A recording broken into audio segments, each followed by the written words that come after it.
I have. I've been there. Welcome to Preecaaap, UFC Fight Night London. Evloev versus Murphy. This is going to be an interesting one. I'm a little under the weather, but we'll slug through it. I mean, I'm a little grieving too. I heard Chuck Norris died, 86 years old, but at least he went in Hawaii. And I guess what was the meme? The joke I heard today. It was like God finally got the balls up to meet Chuck Norris or something, something like that. But God finally grew the balls to meet Chuck Norris. So, anywho, this London card, man, there is a spot I'm going to do a full London or full British parlay. I'm going to build that up. I'm not going to have everybody in it, but I will have a good, four fighters in it and an all British parlay. Aside from that, it's not a bad card. You know, I'm not complaining much. I do have a lot of favorites, and some of them, as I was writing these down, are ridiculous prices, but so be it. Uh, so the first match was canceled because Luann Carolina decided to come in 8 pounds heavy, which is a little unprofessional, ridiculous. And I had her in parlays. I did expect her to win, but man, poor Melissa Mullins. She was crying and everything. She said she was still fight her, 8 pounds heavy. She was still ready to fight. So Melissa Mullins is the loser on this, unfortunate loser in this thing because she made weight. She was ready to fight. She was gonna fight her. If she was 8 pounds, doesn't matter. But the commission said no thanks, not happening. So as we wait for Dave, let's take a look at last week real quick, see what happened with I didn't even check last week's. I know I did not so good. I think I went like 9 and something, but so let's see. Previous events. Okay, anybody in here that we know? Nope. True Blowjob Gaming. He's never been on the show, but he's been in this group forever. Johnny K picks. Okay, Johnny K. Raw Torque. Look at you. Word up. Good job, bro. That's what's up. Word up. Good job. What Yep. Raw Torque get? 10, top 10. So that's worth a mention. Nice. Nick Alexander's right there. Welcome to the show. Yeah. Anywho, I got to pull up the because Dave's not in here yet.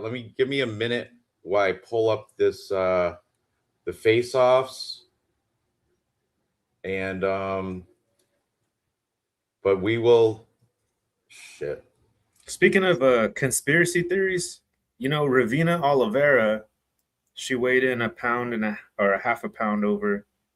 She did. And yeah, they went ahead and trapped right here this fight. Okay, here. Is that how you're feeling about it?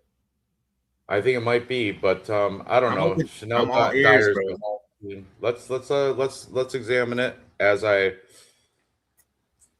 Yeah, it's going to be hard to break this down. Why don't you start it out? You got the info right in front of you. Just start it out. I'm going to break out the face-offs.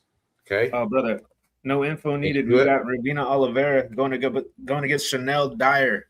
Chanel Dyer is going to be the hometown kid training and fighting out of London, England. This is going to be a strawweight bout. And what I was saying was Ravina Oliveira, she did come in at half a pound heavy. And regardless, of who my prediction is, just going back to Ravina, speaking of conspiracy theories, I'm looking at her record and her first 8 opponents have a combined record. Listen, I can't believe this. Her first 8 opponents have a combined record of 1-3. This is talking about Ravina here. Yeah. So why can't I get lucky like this? You know what I mean? Can I walk outside my door tomorrow and find $100 on the ground, please? I mean, who called this woman? Who's not from no? She's from McCalman.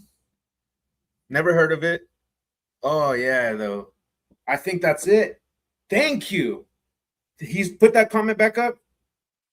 That's it. That's Okay.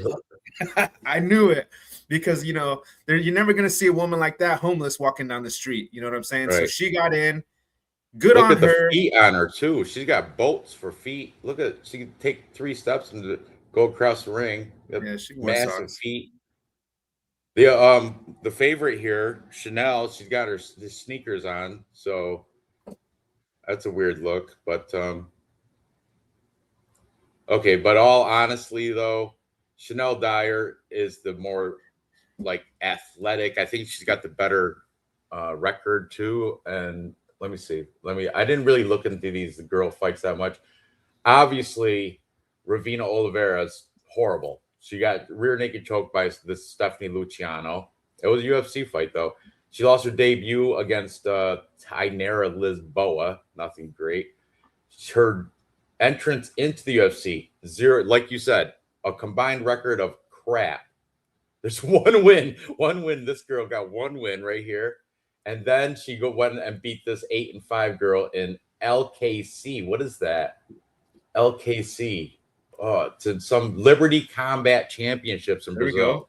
There we go. Oh, She's the that is champion of that. there you go. I think that was at a mall in front of Aunt Annie's Pretzels. But yeah, this girl's probably gonna get the shit beat right out of her. But here's the nightmare, Chanel Dyer. Look how like physically she's a She's a great real written magnet. top team. Oh, look at the green eye. Look at this resume. And there's a lot of a lot of cans, but still there's some good wins here.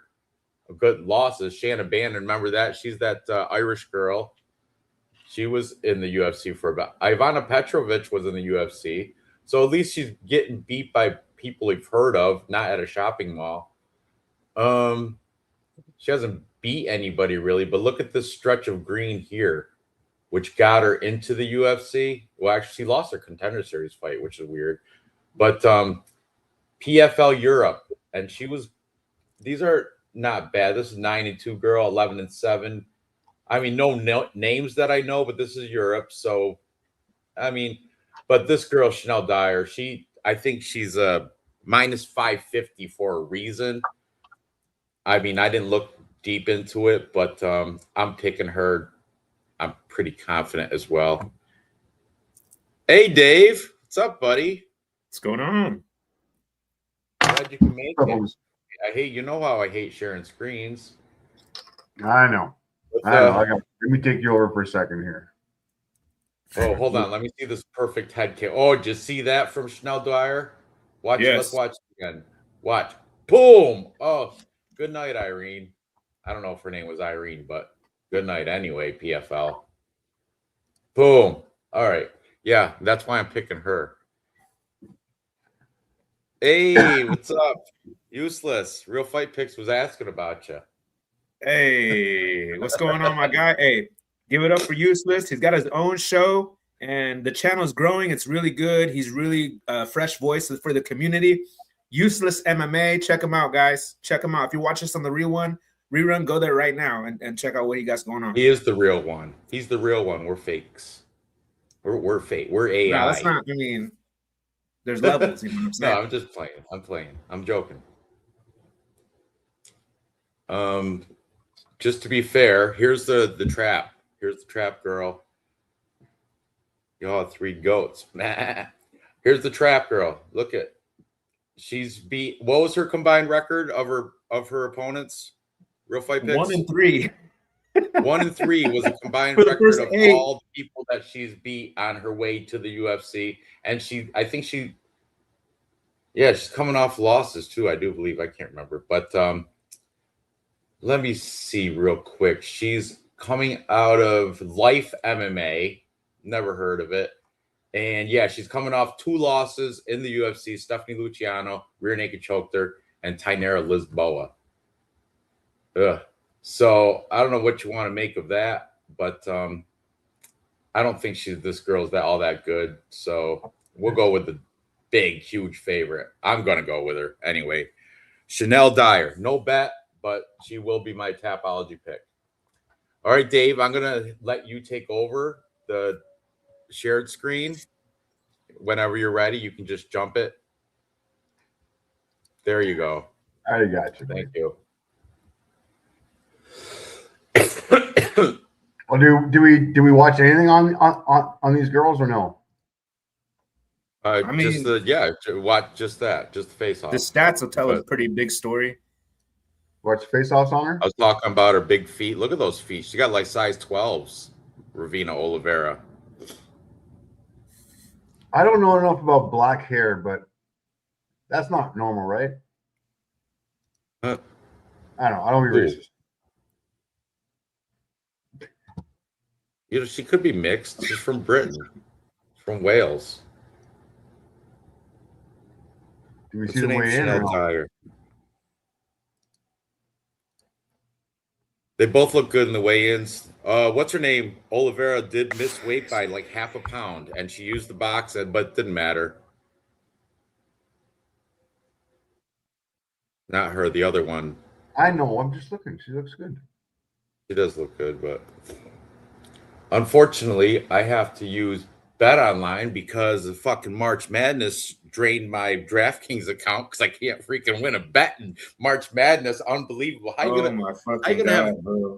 My fucking God, bro. Utah State beating Villanova. Are you fucking kidding me, bro? Busting my parlay.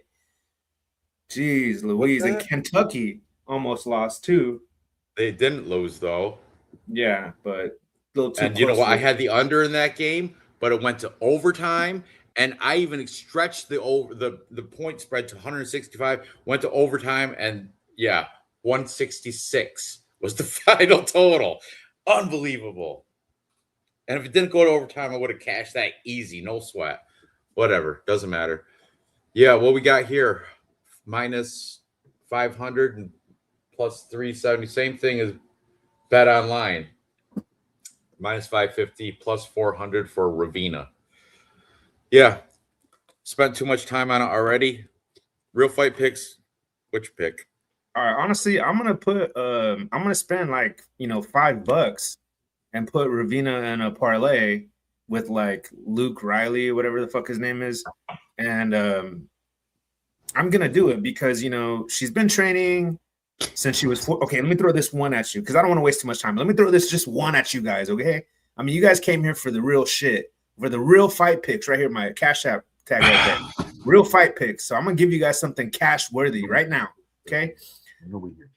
Chanel Dyer, whatever her opponent was for Dana White Contender Series, that girl, Fora, right, or something like that, beat her. So she lost her Dana White Contender Series fight to some 9-1 girl who built her record fighting a bunch of bums. So we honestly don't know how good Dyer is because she's got her ass kicked by Shauna Mama Bear Bannon. Anyways, that Carol girl that beat Dyer lost to Oliveira, bro. Really? So do MMA math, you know what I mean? Granted, the loss that Dyer had against the girl she lost in the Dana White Contender Series was a boxing match, but that's enough for me to go ahead and sprinkle a little something on Oliveira because if she can hang with her with the hands, Oliveira's been doing jiu-jitsu for a hot minute. You know what I'm saying? Maybe sprinkle something crazy on the sub. You might be onto something. At plus 400, why not? You might be onto something. Go all the way down to the bottom. All the way down to the bottom. Oh, wait. Maybe not the bottom. Oh, no. Wait. Up. Okay, maybe I'm tripping. Yeah, maybe you are. No. You are. I'm half tripping, though. A girl that beat Dyer lost you can't make an argument and then have your backup not have any. Hold on. Dave, I'll find her. I'm gonna type it in the chat. I'm gonna correct myself. I'm gonna type it in the chat. But I got Dyer by decision, but sprinkling Oliveira, okay? Because Oliveira beat who? I'm gonna tell you right now. Oliveira beat nobody. What was her Carol Faro. Go to Carol Faro's click on her. She lost to her. Click on her. She did a boxing match. Right? This girl right here did a boxing it wasn't match. an MMA match? And it was against this girl, Simone Da Silva. Oh, that's what I was gonna say. You're going crazy math. You're trying. That girl got knocked out by Oliveira, got KO'd by Oliveira. That's what I'm saying. So that's why I'm so you're doing a little MMA math. Yeah, but you're going No, 3 fights through me, deep bro. into it to find. And You're going- chasing this MMA math. You're chasing. Wow. Just give me that Wow. $5 you're gonna throw on Ravina over there because she sucks, dude. She's not losing. Wow. I mean, she's not Did the MMA Guru cover that? That's some real shit. That's some real shit. That's right. No, it's not. It's really not. It's really stupid Really shit. not. You want to put the RFP next to Ravina Oliveira's name? You want me to do that? Wow. Yeah, put RFP, put $5 on it with the parlay. Wow. Okay. Can we move on? As soon as you give your pick, Dave, please. I will go with the positive striking ratio. Sorry, even striking ratio of Chanel Dyer at 7.67. Second George 7.80 versus 1.40 80. Much higher. Like you're not going to get much from these stats except much higher volume for Dyer here. Oliveira negative striking ratio.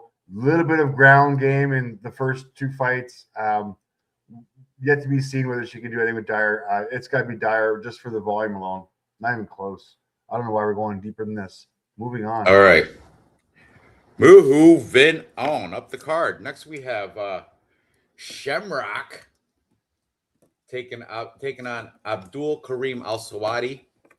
Al Sawadi is a Shamrock's a slight favorite, but the line did move substantially. I remember, I didn't write it down, but earlier in this week, like Monday, Shamrock was plus 105, and that's when I put him in a parlay. But now, as the weeks progressed and cappers have been giving their picks and people have been talking crap, and now Shamrock's climbed to a minus 133 favorite over Abdul Karim Al Sawadi. Now, Shamrock, here's a little info about this guy. In the face-offs, he was a douchebag because he went to reach his hand out to shake his hand, and instead he pushed the dude.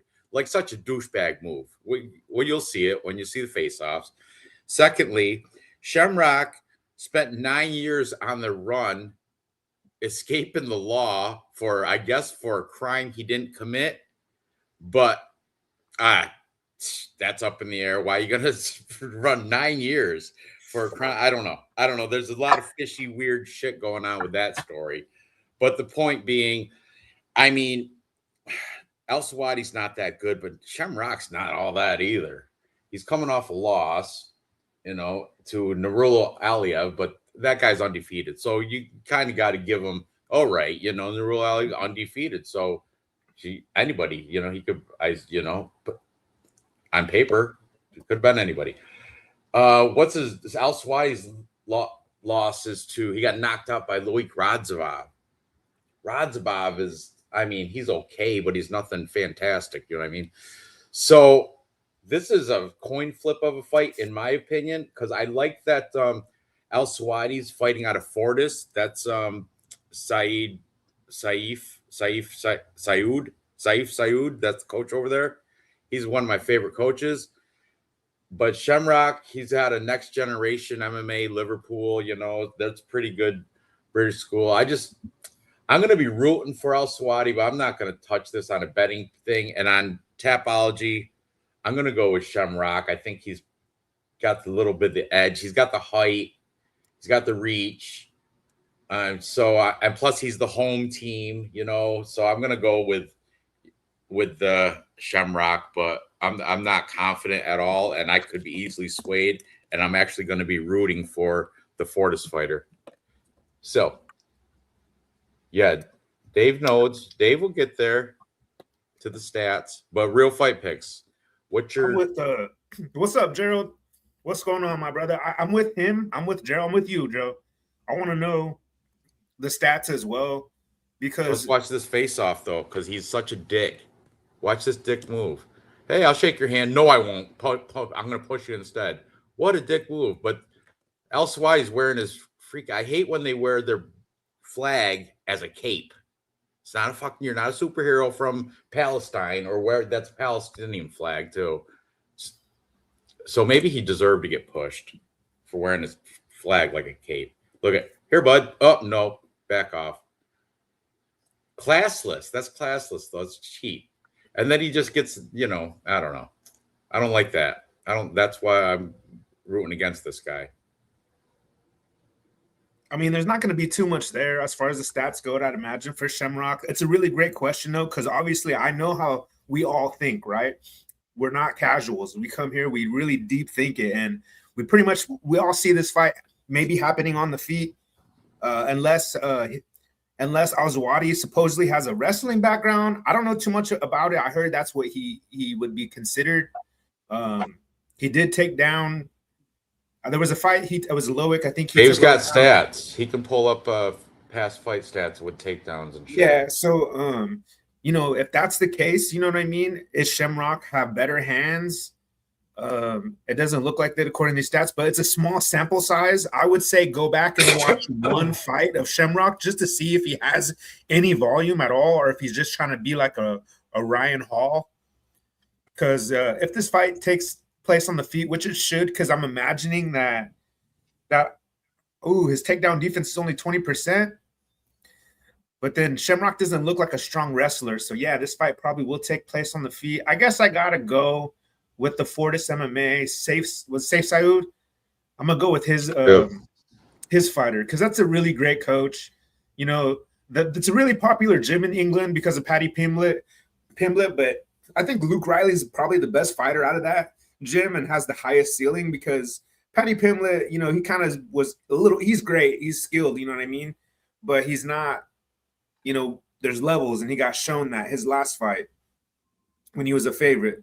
So I'm gonna go with Al-Zawadi or Al-Sawadi. Welcome to Shamrock. He has no finishing capabilities whatsoever. So I think the over is a nice play too. So Al-Zawadi by decision is the call. All right, Dave. I'm going to go over some background real quick because you guys skipped right Thank you. over. Both coming off of a loss, pretty close. Let's go over Abdul's record real quick. His last loss was against Loic Razbekov.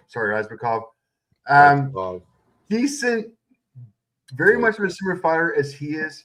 So I'm okay with that loss. I'm not crazy about it, but I'm okay with it. Before that, beating George Hardwick, nobody. Michael Murphy, nobody. Chris Preecaaap, nobody. Nick like being a whole bunch of nobodies in Fury and LFA. I guess his contract was being this little fucking albino English guy. Cool. Shamrock, on the other hand, 12-2 record, also coming off of a loss. Previous to that, beat Attila Korsman. Not a great look for that, but also kind of a similar guy as Al-Sawadi, a little bit shorter than he is. Doesn't have quite the reach. Kind of the same fighting style. Before that, choking people out, which is what you're supposed to do in the octagon. If you make it to round 2, you're not really an MMA fighter, so you better finish all these fights in round 1. And he does finish them in round 1, which I kind of like. I don't think we've seen his potential yet. He is fighting at home as well. If I go to the stats real quick, Shamrock, strike land per minute, 2.93 versus 4.14. Strike absorbed, 3.40 versus 3.60. A little bit more volume on Al-Sawadi goes, and he does have better ground game as well. Takedown average 1 versus 1.32. Takedown defense 80% and 20%. Still, having said that, I'm going with the who should be the dog here, Shamrock. And I don't know if you were saying it. Yeah, Shamrock started off as the underdog and is now kind of almost a favorite. If we go over, if we go over the odds that he's at right now. So yeah, he started off as a like plus 105. I had him. Al-Sawadi started off as a minus 130. Now he's a minus 118. So I mean, the favorite was Al-Sawadi. Now it's kind of a coin flip. Shamrock is definitely the favorite. I think there's a reason for that. I'm going to bet on the hometown favorite. These guys are neither of which are that good that I don't think the stats are going to be. They're not great to go off of, especially because I've only got one fight for Evloev and I've got a win and a loss for Al-Sawadi. So not going to rely on these stats very much. I will rely on the asshole face-offs, the height advantage, the reach advantage, the hometown advantage. I'm going to lean towards Shamrock, but yeah, no money on this as well. The over 2.5 rounds on Bet Online is minus Is 140. minus 150. Not a bad bet. I like that play, Gerald. I like that play. I'd rather pick the over rather than a side, because both these guys are kind of hot steam garbage. But yeah, exactly. Neither of these guys are talented fighters. So I'm going to go with the hometown favorite for this one. All right. Well, we got another hometown boy coming. Oh, he actually is not. He's from Scotland.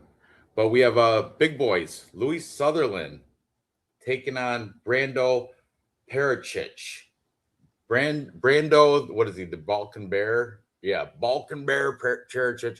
He's out of someplace like he's out of City Kickboxing in Australia, but I think he's from one of those Eastern European countries, I do believe. And hey, Ranj. Yeah. I do this I used to do it twice a week. Now it's like once in a while. And today, Dave impressed me with his breakdown, so I'm gonna have to give him his flowers and switch my pick to Shamrock. Okay. Yeah. He made some noted. sense. We're all on Shamrock. Noted. You're smart guy. Not putting them in our parlay. But but anyway, we got Louis Sutherland, and look at that picture, his Tapology picture. He don't look like that anymore. You got traps. I checked out his Instagram, and he's not. Louis Sutherland is not that guy right there. Looks like a whole person standing behind him, like Bruce Buffer or something. But it's not. That's just his trapezoids. The Vanilla Gorilla. There's like 6 fighters named Vanilla Gorilla, and I think 3 of them are from England, or over there, Great Britain, Scotland, Wales, England, whatever. But this guy Shamrock. So if you go onto his Instagram, it's good because you got the muscle picture, and then you got the now picture. You got the before when he was an LFL with the belt on, and then you right next to it you have, today's picture on the scale, and he is not. Oh, there he is. No, that's not him. That's another loser. Oh, that's Petra. That's the Balkan Bear. That's the guy, the opponent. Yeah, I know. I'm trying to find the other guy though. Louis Sutherland. Anyway, keep on. Yeah, Brando Pericic, 5-1, the Balkan Bear. He's the City Kickboxing, so I like that about him. He's coming off a few wins. His UFC debut win against Alicia Ellison. That guy's kind of a clown, though. He's nothing great, so who cares? Nothing. He's beat a 2-0. He beat a 15-14 guy. Look at this record. It's nothing. This is how, I guess if you want to become a fighter, just got to get into the heavyweight division. If you want to be a UFC fighter, because it's the easiest path in. Because look at the people he had 0-0 to Monaco Phillips, Orion Kenny, 0-0, and he got into how does this stuff happen? And this guy's the favorite, which is, this is a sloppy heavyweight fight. I'm going to take the guy out of City Kickboxing because the other guy looks even sloppier. Not Alicia Ellison, Louis Sutherland. He looks even sloppier. Not in his Tapology picture, looks like a beast. But he's coming off a loss to Walter Walker, got heel hooked. Okay, but so does everybody, I guess. Everybody. His his resume is not horrible. As I think the other guy is worse. The other guy's got a shittier resume. For real, if you look at just the records alone, there's, so I don't know what to do here. I'm going to just take what is he, a minus 250 favorite for the City Kickboxing guy. But once again, I'm not confident in either one of these guys. They're just, a big lumbering overhand punch can take one of these heavyweights right out. And they probably both got shit cardio. I bet you Louis Sutherland's got worse cardio if you look at his physique. Did we see him in the face-off? Not yet. That's when I'm going to make my decision. But right now, I'm going Brando Pericic, the Balkan Bear, over Vanilla Gorilla. Even though Vanilla Gorilla is going to have more home team support because he's out of Scotland, which is right. Actually, the Australia to London, that is not a. Is he New Zealand, Australia? Doesn't matter. That's not an easy, quick flight. That's double-digit hours in the air. So I don't know when he came over, but hopefully he's acclimated to the Are you really shitty weather picking over in Brando? England. And You're picking Brando. I'm taking Brando. Yeah. All right. Lupe, you're up. Well, sure. Listen, the community is screaming Brando. You know what I mean? I think if you watch that UFC prediction tracker, I'm pretty sure like people are really high on Brando. You know what I mean? And I didn't watch any tape on this fight, guys. I just want to go ahead and put that out there as for full disclosure.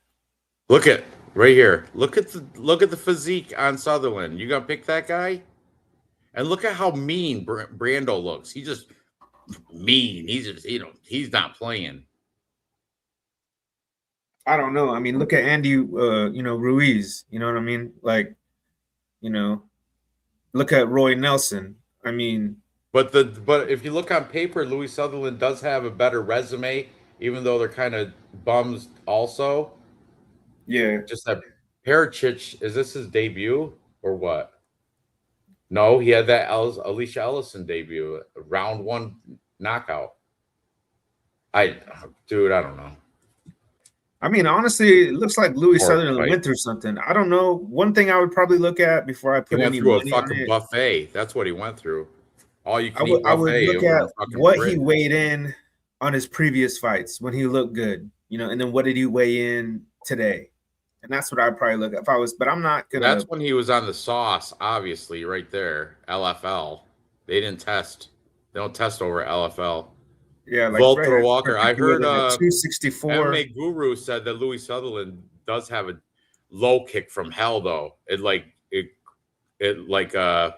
made Walter Walker hobble on one leg for the whole entire fight. If he didn't get the heel hook, he might have. Yeah, that's what I heard. But there's a lot of things you got to question. You know what I mean? Like you got this other guy, Brando, and maybe he got the fight because he, is best friends with Izzy. You know what I mean? What happened to that redhead guy that was Kevin Jusset, whatever his name was? Was that his name? Jusset. Oh, how about the Mathetha? He was the best friend. There you go. Too. Yeah. There you go. That guy sucks. You stole the words like right out of my mouth. You know what I mean? And this guy has been over fighting in the LFA, bro. In the LFA, in a real regional scene. I mean, this guy. That's not LFA, bro. That's LFL. That's the knockoff LFA. That's the fucking wish version of LFA. They did get you. It's the low. LFL stands for what's it called? Legends Fight League. Unbelievable. Damn, that changes my mind then. Yeah, look at the records of these LFL fighters. 4-1. I'm gonna go with Brando. He, because Sutherland looks like fucking dog shit. Yep, I'm going by visual. That's me too. Visual sight. I don't know shit about these guys. If I see them both at the face-offs, I'm picking the guy that I think looks better. Sutherland looks like he has heart issues. Dave, give me your scoop. You're inside. Stats, only one fight for both of these guys. Louis Sutherland coming off of that loss of the heel hook for Walter Walker. Everyone would have fucking lost that fight. I'm pretty sure Louis Sutherland just stepped up to the bat and went to the slaughterhouse for his last one. Usually on the UFC cards, like if you sign up short notice to get annihilated by somebody, usually your next fight is kind of a walkthrough because it is what it is. You're kind of they're giving you a gimme for stepping up on short notice. Usually that's the way it goes. Apparently no longer. Louis Sutherland is about to walk into fucking Brando Petrick. I don't care whether he's got fucking jet lag, whether he's flown fucking 24 hours. He fucking got there. Another lamb to the slaughter. Louis, if you make your 3-fight contract, I will be very surprised. You might get cut. You better win this or it's over. And let's be honest here. If this does go, has he ever been past like round anything? Round one decision. Oh, he won that. Oh, Round yeah, one. he's got a decision against Okay, that. so he's got a No, couple Brando decisions. hasn't really done much past round one. Louis kind of proven he has a little cardio, I guess. But that's when he was looking better, right? No, he's never looked good. Louis got double the experience. I just He want to does throw have that double in the there. experience. He has been in there a lot more. We're not saying that these. Okay, so you put the miles in on the marathon, but you're still running it in fucking 8 hours. He ain't running nowhere. He don't run nowhere. He walks everywhere. He walks. Yeah, It's like Bert Kreischer running a marathon. He looks like Bert Kreischer, kind of. I'm just saying. Hit the weigh-ins again. You'll see. Hit the weigh. Kick back where you get the whole physique, the whole. Look at that snarl. Look at that. Look at the gut. Look at that, man. I like to drink beers with that guy. Eat some steak and drink beers with him. Louis Sutherland. Hello, mate. It's not a pint of ale. Would you like another pint of ale? What's nice about steroids is that steroids stays in your system and you keep that strength for years. Yeah, that's what happens when you take steroids and don't work out. He stopped working out. The Tapology, he was working out. He had muscles on top of muscles. Now what? Oh, man. Right there. That's why I'm going against him. Right there. That's why. Okay, moving on. I'm thinking it goes past round one, which means he's dead. No way. You think so? What's it over under? It's got to be at what's that 1.5? It's got to be. Where's my shit? Bet online. It actually 1.5 plus 105 over 1.5 rounds. I got plus 100. Yeah, you can get plus money if they can go last over 7.5 minutes. You get plus money. All right. Anyway, moving on up the card. Next we have poker player Antonio Tricoli taking on Montas Kondratavicius.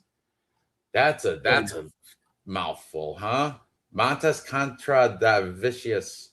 And this kid is 8-1. He is the sizable favorite, minus 800 on Bet Online right now. Antonio Tricoli comes back at plus 550.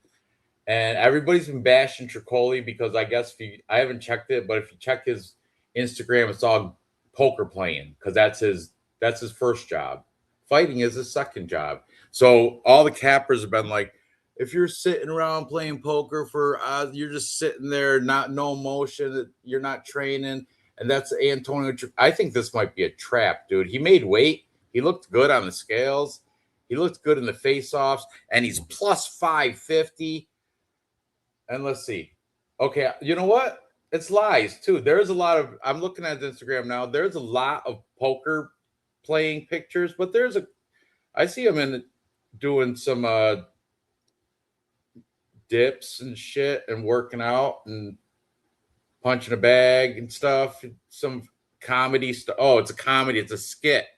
Look at it. It's a skit. Go up. Go up. Go up. That one, he's got that one with the kettlebells. And the girl, it's a skit, dude. Play it. Stupid. He's trying to be funny. Look. Get the camera out of the way. Ha ha. Shut up. And then, oh, this guy's fighting. What? Punch him. Okay. See, it was just a stupid skit. But anyway, I'm taking the heavy favorite, but I think this might be a trap line because you know how this Tricoli, isn't he like Mackenzie Dern's ex-boyfriend? That's where he got his claim to fame. And look, Sharon Magomedov knocked his ass out, and that guy, Sharon Magomedov, doesn't knock anybody out. You know what I mean? I mean, he's a good striker and everything, but he's not like a knockout artist. This other kid is unproven. He's coming. This is UFC debut. You know, you hate that. He's coming out of Contender Series. He did have a grappling fight in Factory Fight Nights in Qantas or some shit. Man, here's another one. I'm not confident in the huge minus 800 favorite, but I will pick him. I'm not betting him, obviously. If anything, I'll throw a scratch off on the poker player, the Gamble, Tricoli. He should nickname it the Gamble or something. Antonio the Gamble Tricoli, because you're gambling on him to ever win a fight in the UFC. Malvado is his nickname. But yeah, my pick is Montas. But if I do bet this, it was going to be on the dog. Just a scratch off. Real fight picks. What you got in? Sorry, so I'm just kind of looking at my notes. Fuck, dude. I mean, Tricoli stood in there, bro, with, Shara Bullet and lasted the whole fight. Oh, let me add one more thing. In the face-offs, look, he pulls a card out. It's like an 8 of spades. Why is it going to show? That is so corny. He's trying to be like crafty, like, oh, you're a gambler. Here's a deck of cards. And earlier I watched on the UFC one, and you can zoom in. It's like an 8 of spades. Why don't you come with an ace or joker or something stupid? Manta, and they spelled his name wrong. It's Mantas. Manta. That chin's something special though, eh? In profile, It is. It's out there to get hit. That's what I think too. Like if you're coming from a casual stance, like if I was to bring my daughter in here and ask her which one of these guys is going to win, she's going to pick the darker guy with the tattoos for sure. But the stats, Dave, once you get into it, you can explain maybe why. Give a little tip on why Condra Tavicius is minus 800. Is it all because they're fading the poker player, or did he earn that minus 800? You know what I mean? I don't know. well, I'll tell you why. Anyways, good failures, buddy. The chin and you're in. All right, guys. I just want to. I don't want to. This is going to save us time. I'm just going to read the most important paragraph about this fight that I wrote. Okay, you guys ready? Okay, bring it. I'm sorry, what was that? Bring it. Yeah, let me. Okay, here it is. Here it goes. 1, 2, 3. You have a guy in Mantis who has been a combat specialist since he was 12, winning Sambo and K1 titles, versus a guy in Tricoli who started as a delivery driver at 26 and he was a 6'5" frame to bully people on the Brazilian regionals. One was born into this, the other found it at 26. I'll go with Mantis or Manta. Man, Okay, you still didn't I get liked it. You spent probably a good 20 minutes on that paragraph. Dave, what you got? Did you quote that? Who's that quote from? Exhale that bong hit first. And It's then Who's that quote from? It's from RFP Mantis? Capper Comparison Picks. Copyright. Copyright?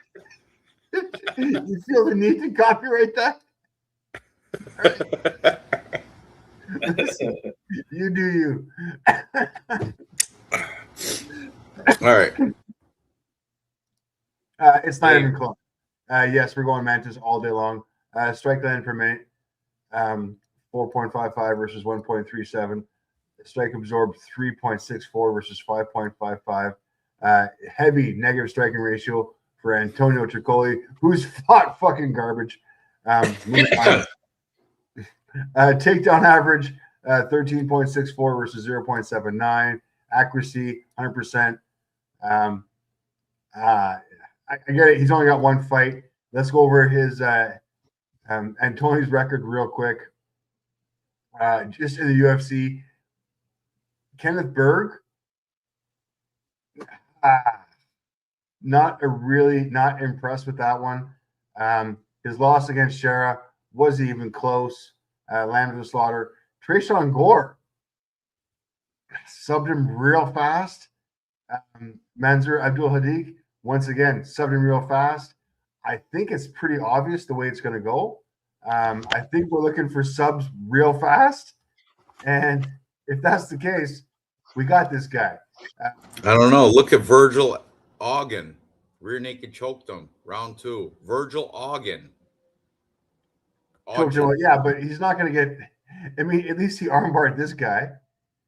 And I mean, he is a brown belt, and Brazilian Jiu-Jitsu is Tripoli. Okay, guys, what I'm looking for is I'm looking for him to be improving on his ground game.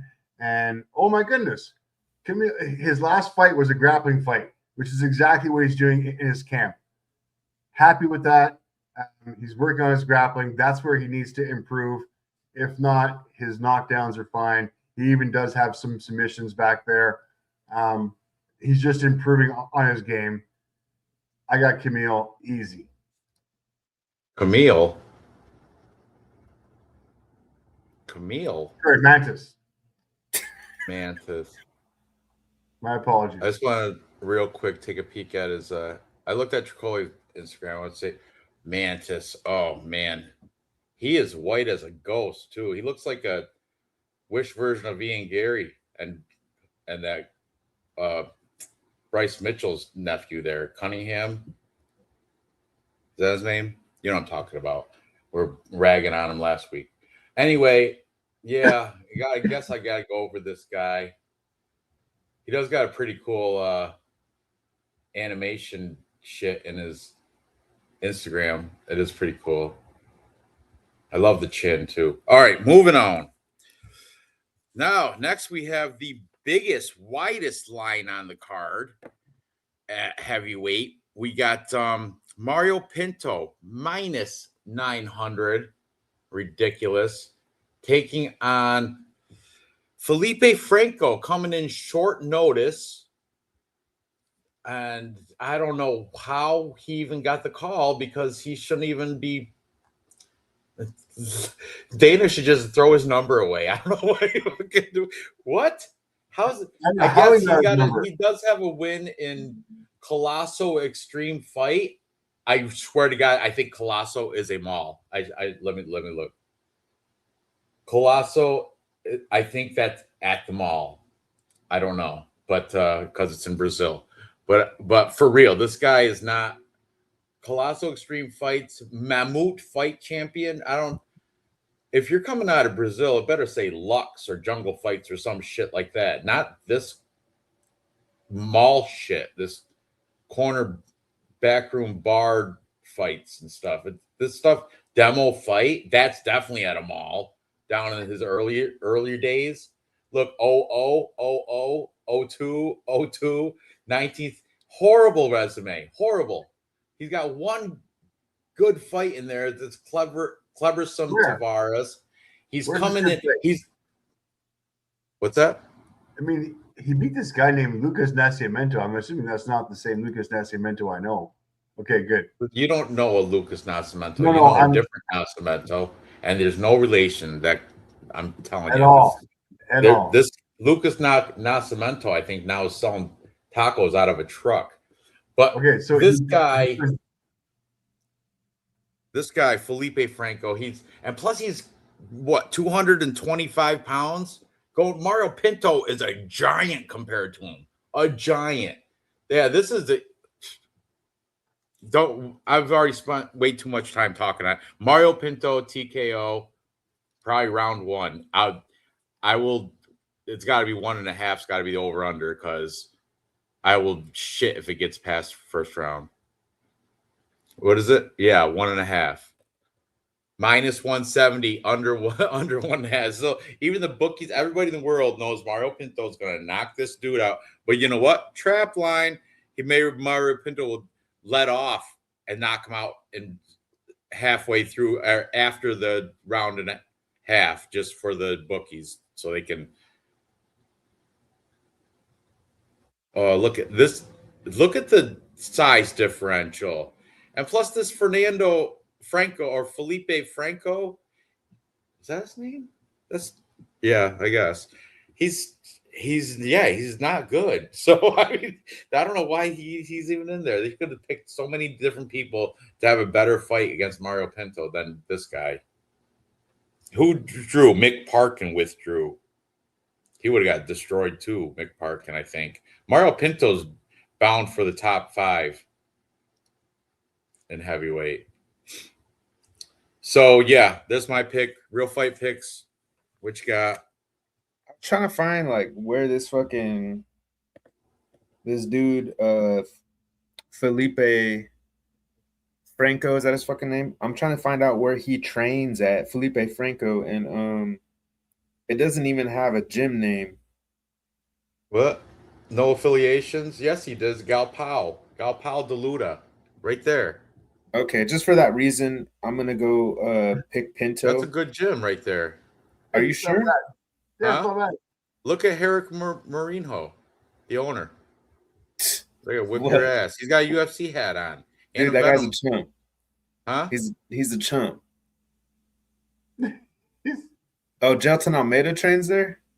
It's a Brazilian Oh, version. Gelton. Never mind. I apologize. Gelton Almeida trains there. Look, coming off 2 losses, Gelton Almeida. Okay, so basically, dude, this dude Pinto better. He has 100% takedown defense. Look, if you trade at my gym, you must have a nickname. They all got a nickname. I mean, how good is this heavyweight? Oh, look, there's Eduardo Mora. She's the Russian Ronda. Is that the Russian Ronda? Or no, the other. She's the Brazilian Ronda. There's so many Ronda Rouseys. There's like the Russian one. Then there's that one, Eduardo Mora. She sucks too. Look at all the red too on these peoples. Philip Matinho. Is that the green-haired Matinho's buddy? No. Yeah. No, it's not. So, all right. We're spending too much time. Mario Pinto's going to walk through this guy. Ooh, I don't know, bro. I mean, you're. Let me ask you a question. What's it look like if Felipe Franco wins? How does he beat him? He's got a purple belt. He subs him. Huh? He could. It's possible. Okay, well, this guy Felipe Franco, he enters in grappling tournaments and wins. He's won. He does. He's a black belt. He's not a purple belt. Oh, is he? He's a black belt. Are you sure? Because I just saw his Instagram and it looked like. Bro, I just talked to him today. Oh, you speak Portuguese all of a sudden? You can't even speak 3 words of Spanish. You're trying to tell me to speak Portuguese. Hey, oi to the bay. Oi to the bay. Hey, but nah, I got Pinto, obviously. I'm just saying, like, don't, I'm throwing it out there. Like, don't be blindsided when he fucking gets choked. You know what I'm saying? Because it's a black belt, a fucking black belt. Okay? He's going against I hope you're right. I hope you're right. Dave, you got something? Oh, this guy's got no fucking stats. He sucks shit. Your black belt has rear naked choke, punched the ground, been knocked out in the first round, lost by rear naked choke. Your black belt lost by rear naked choke? Cool. Probably to another black belt. What? But look at arm triangle. How many arm triangles does Pinto have? Yeah, the guy was 0-0. The guy arm triangle. Rear, Pinto has 1 rear naked choke, I think. Triangle. That's practice. I'm not wasting my time. Pinto by knockout, probably round 1. Thank you. All right. Moving on. All right. This is a good fight. This one, really, I've been on the fence. I got an argument for both ways. We got Nathaniel Wood, the veteran Nathaniel Wood, 22-6 is his record. The Last Kingsman. He changed his name. You know what it used to be? The Prospect. Wasn't he the Prospect before? I didn't know that. And everyone's busting his ass because he was a 30-year-old prospect. Remember? Oh, yeah, 30-year-old prospect. He used the Prospect name for like 5 years. He finally changed it to The Last Kingsman. I saw that's a good movie, The Kingsman, with the suit and everything. It is a good movie. Like the first night. And he's taking on Losine Keita, the Black Panther. Losine Keita, he was supposed to have a fight. He missed weight or something, and it was supposed to be a good fight. Let's see. Well, I forgot who was against Losine Keita. And it was a big disappointment. Everybody was pissed. Patricio Pitbull.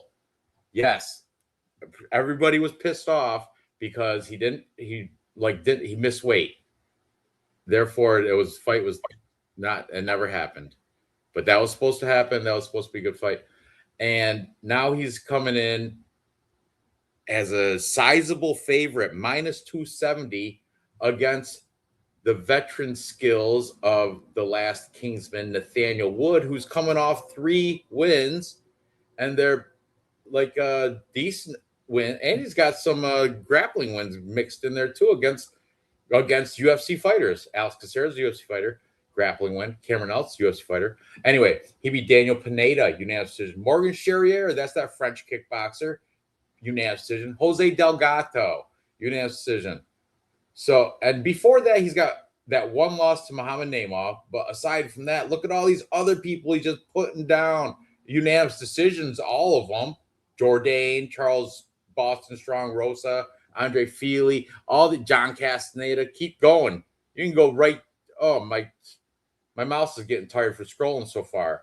But, I mean, he's been around since. Jesus. He's been a pro since 2013. The prospect. He just stopped being a prospect like last year. But anyway, that's why I think if there's an underdog spot in this card, I think it might be this. And plus, he is home team too. He's from Wales, where Losine Keita is. Where's he out of? Belgium. He's out of Belgium. It's only a car ride to London or to. Yeah, it's not that far. It's like traveling state to state. It's not, all those European countries are close. But still, this guy, Losine Keita, a lot of hype behind him, but really, who's he beat? Octagon, or the good Octagon with the K. That's the good Octagon. The Octagon with a C, not as well. But he had 21-8. He's a 12-1. He's not fighting bums. He's beating them too. And he's beating them solid too, elbows to ground punches and stuff. But for some, I'm going to take the dog here. I'm going to take what I know, and I know Nathaniel Wood, and I know he's not going to give up. He's going to fight for your money. He's not going to fold. He's not going to open mouth breathe in round 2, all cardioed out. He's going to give it all, and he's well rounded. I like him, so I'm taking the dog here plus 230. I could take him a bet online. I will do that. Losine Keita, I don't know.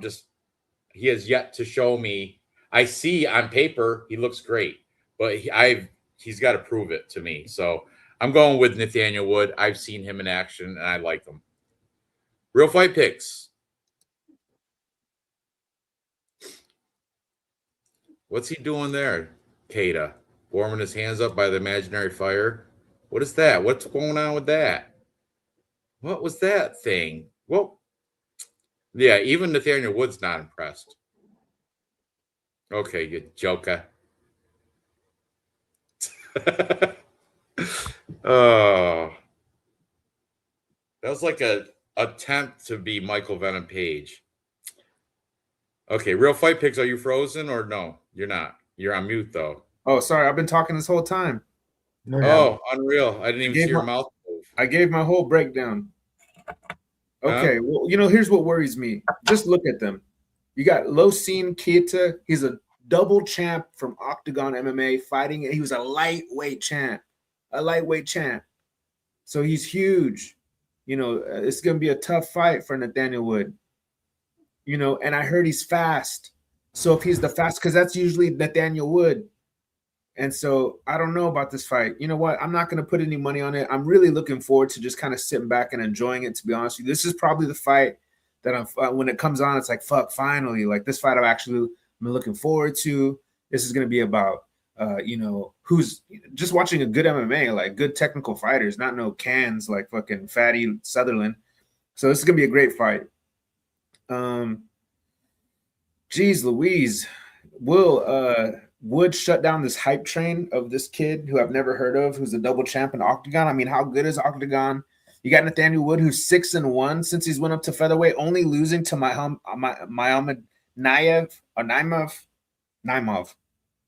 And that was controversial. And that's a great fighter. So, I mean, maybe this guy comes out and he's shiny because he's got fuck you power. And he's shiny in the first round, but maybe he starts, Nathaniel Wood's wrestling and the rest of the game, because this other guy's not really well-rounded. He's more so of a really explosive striker. You know, if you want to get degenerate, you want to use the plus 360 for Nathaniel Wood by decision. That might be a good way to go. Fuck. I don't know, guys. I'm really torn. I don't know shit though about this other guy. I'm gonna go with Nathaniel Wood by decision. Nathaniel Wood is going all in on his new nickname on Instagram. He's got the Kingsman, bro. He's only 32 years old, guys. He's got himself coming out of busting out of a King of Spades card with a king outfit on. He's got another one where he's got two shotguns. You know, the UFC loves to embarrass other organizations. Maybe this isn't so much about trying to hype up another featherweight prospect. I'm not sure if that division really needs anything right now, really. So give me Nathaniel Wood, man. Top team. They're solid. That's where Nathaniel Wood's out of. Great Britain top team. They're good. They're solid. They're a good facility. I'm gonna stick with Nathaniel Wood. I know it's crazy. He's a little guy, but I'm gonna fucking go with him. Maybe he could be the faster one, actually, since you know that he's a smaller one. I don't know. I gotta go with Nathaniel Wood here, though, man. Good. I'm with the dog too. Dave, maybe I'll put him in like a Cage Warriors parlay or something like that. Don't put him in the parlay with that other bum you're taking. Ravina Oliveira? Yeah, don't put in parlay with her. But my pick is Chanel Dyer, by the way. Yeah. All typology. Right. Dave? I just may. Man, I want to agree with you guys, but I'm not going to. I really want Nathaniel Wood. I really want him, but I just don't see it happening, man. This is one time I'm gonna give it to the up and coming prospect. He might not have made weight last time, but he's making this weight this time, and he is going to be gigantic, absolutely gigantic. I don't know. He didn't look all that in the face-offs. He got a little bit on Nathaniel Wood, but it's nothing gigantic. We're talking about Nathaniel Wood, though. Come on. By the time he fills out and comes into the ring tomorrow, he's going to be a good 15 pounds heavier. Yeah, whatever. I don't know. I think that's just like I don't know enough about him. I think that's walking around weight. He didn't have to really suck much. He does suck, and he is still very, very, very fast.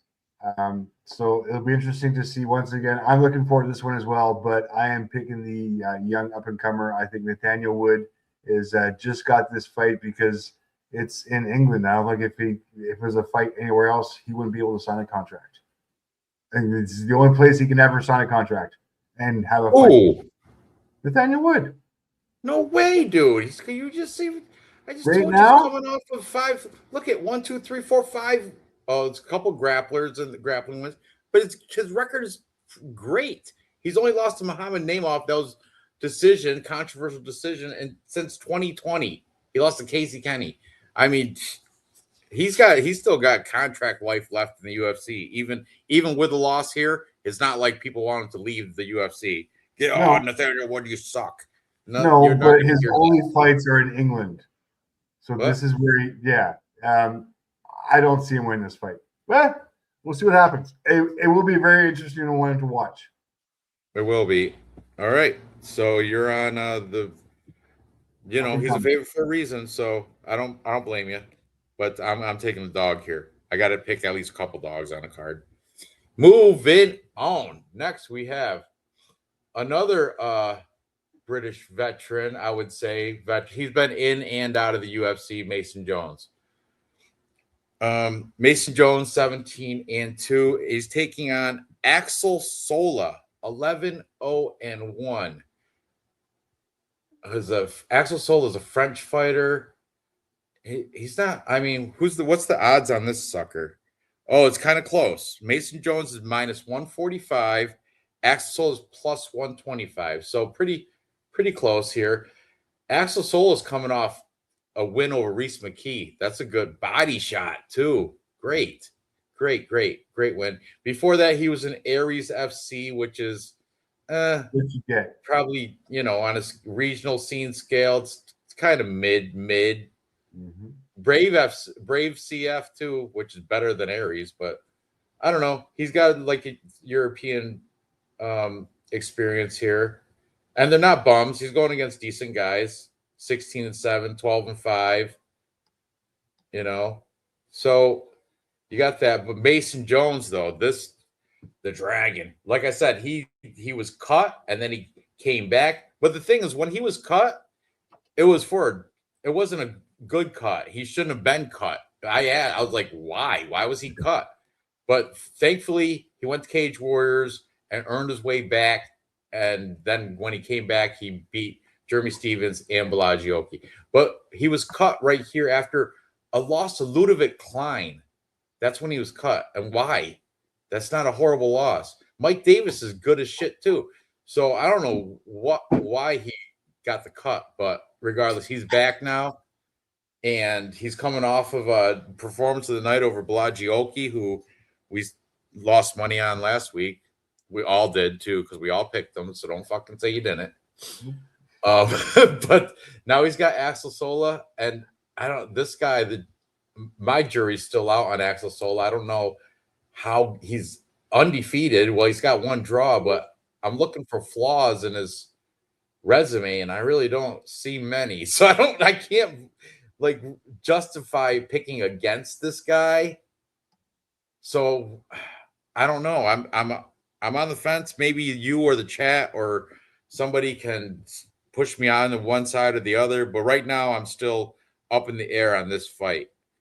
So, real fight picks. What do you think of Mason Jones versus Axel Sola? First of all, welcome Jim Lover to UFC Murderers Row. Just want to put that out there. Who? Welcome, brother. Somebody else coming into the Tapology group. I mean, this is kind of weird. I don't know shit about Axel. I know he's he fought in Brave FC. He was 11-0 and 1. He beat Reese McKee. He went 26-2 as an amateur. He won multiple IMMAF World Championships. What is IMMAF? IMMAF. Yeah, what is that? He's won multiple of those. That's in amateurs, right? Yeah. Yeah, that was the amateurs. That's an amateur thing. Okay. He's a control specialist. He likes to brawl. Holy shit, his amateur record is bigger than his pro record. He got more amateur fights than anybody I've seen. He is a manufactured. If he was Cuban, he'd be like, yeah, no, he is a manufactured fighter since he's been a bet. I hate cheering against French guys, but this guy's the real deal. Keep on it. Yeah, keep going. I mean, he is. There's no fucking around with this guy. There is not even a chance Mason Jones. I gotta check out his. It's going to be ugly. Axel Sola's Insta. Is Mason Jones still training with Team Alpha Male? Can we see his Instagram, Ranch? I'm looking at Axel Sols right now, but I'll check out Mason Jones as well. Or just or can you tell me what you see? Stop right there. Looking. I think Mason Jones is a little shook, though. I don't know. I don't know. He's looking. Mason Jones is crazy though, bro. He's got 7 strikes per minute, right? He's at 7 strikes landed per minute. That is crazy why the UFC kind of got rid of him. Look at that chin. There's no chin to hit. He doesn't even fold the towel. Doesn't have a chin. How's he fold the towel? His abs That's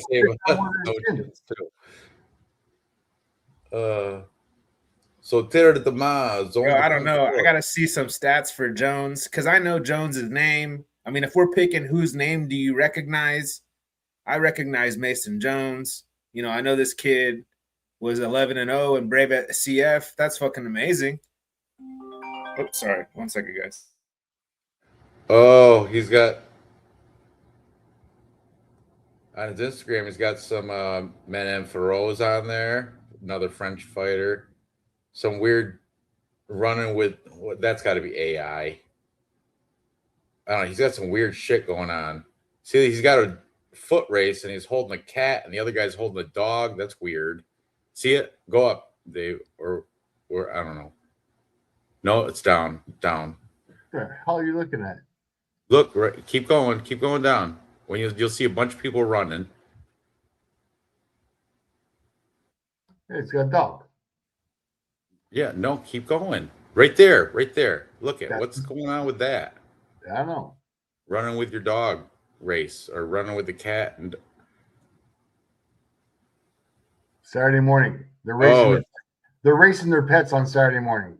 I know jamais means I love or I like, right? Samad what? Oh, fucking Saturday French. morning. Anyway, I don't know. What are you gonna do here, Dave? I'm going with the French guy. Hands down. He is a born and bred fighter since the day he could fight before he could walk. He was in diapers practicing. Yeah, raspberry slushy or there, the blue raspberry slushy on that picture with the blue tongue. Mason Jones got his tongue out on his Instagram all over the place too. I don't see many training pictures though. A couple of them maybe here and there. Yeah, there's a couple of them. That's ridiculous. Oh, that is ridiculous. But yeah, I'm with you. I'm going with Sola. Plus money too. Plus money. Sorry, guys. Had to say a good night to the kid. Apologize. Understood. So we're both on Axel Sola. What'd you decide, Real Fight Picks? God damn. Oh, I'm rolling with you guys, bro. I'm rolling with you guys. But Mason Jones, I know his name.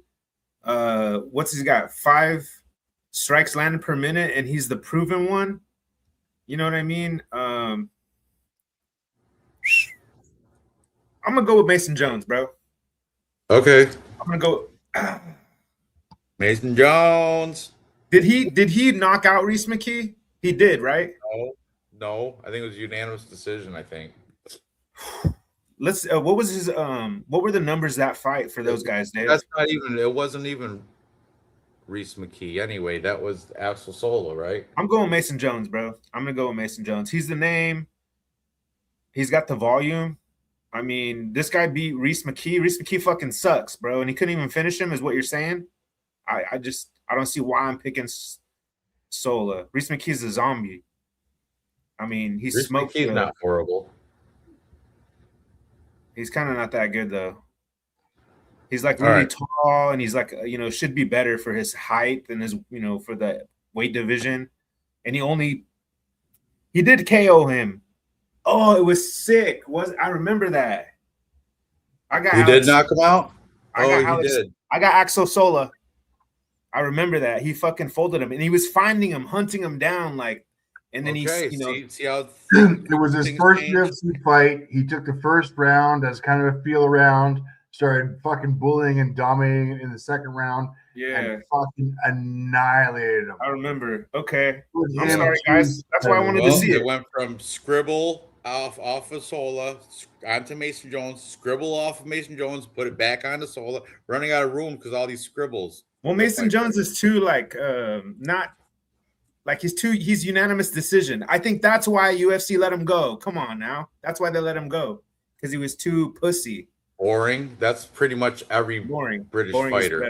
Boring. Not every British fighter, but Lerone Murphy, that guy right there too. Anyway, moving on. We entered the main card now. The curtain jerker to the main card is Welsh prospect Curtis Campbell. Big hyped up. Oh, let's look at the knockout. Look at bloody Reese McKee. Yeah, that was the second round. Look, hey, the dude has 6 striking. I think he's more technical than Jones. Look, he's just safer. He didn't get hit. Look at him. He's not even bloody. He's barely breaking a sweat. And McKee is just fucking Skeletor. At him. He's landing a little bit though, McKee, but it's not. It's just pitter patter. It's not phasing him. The guy's like Reese McKee. You got pillow hands. Let's see the knockout. Boom. He is technical. Oh. He's technical. He's more technical, I think. Look how comfy he is too.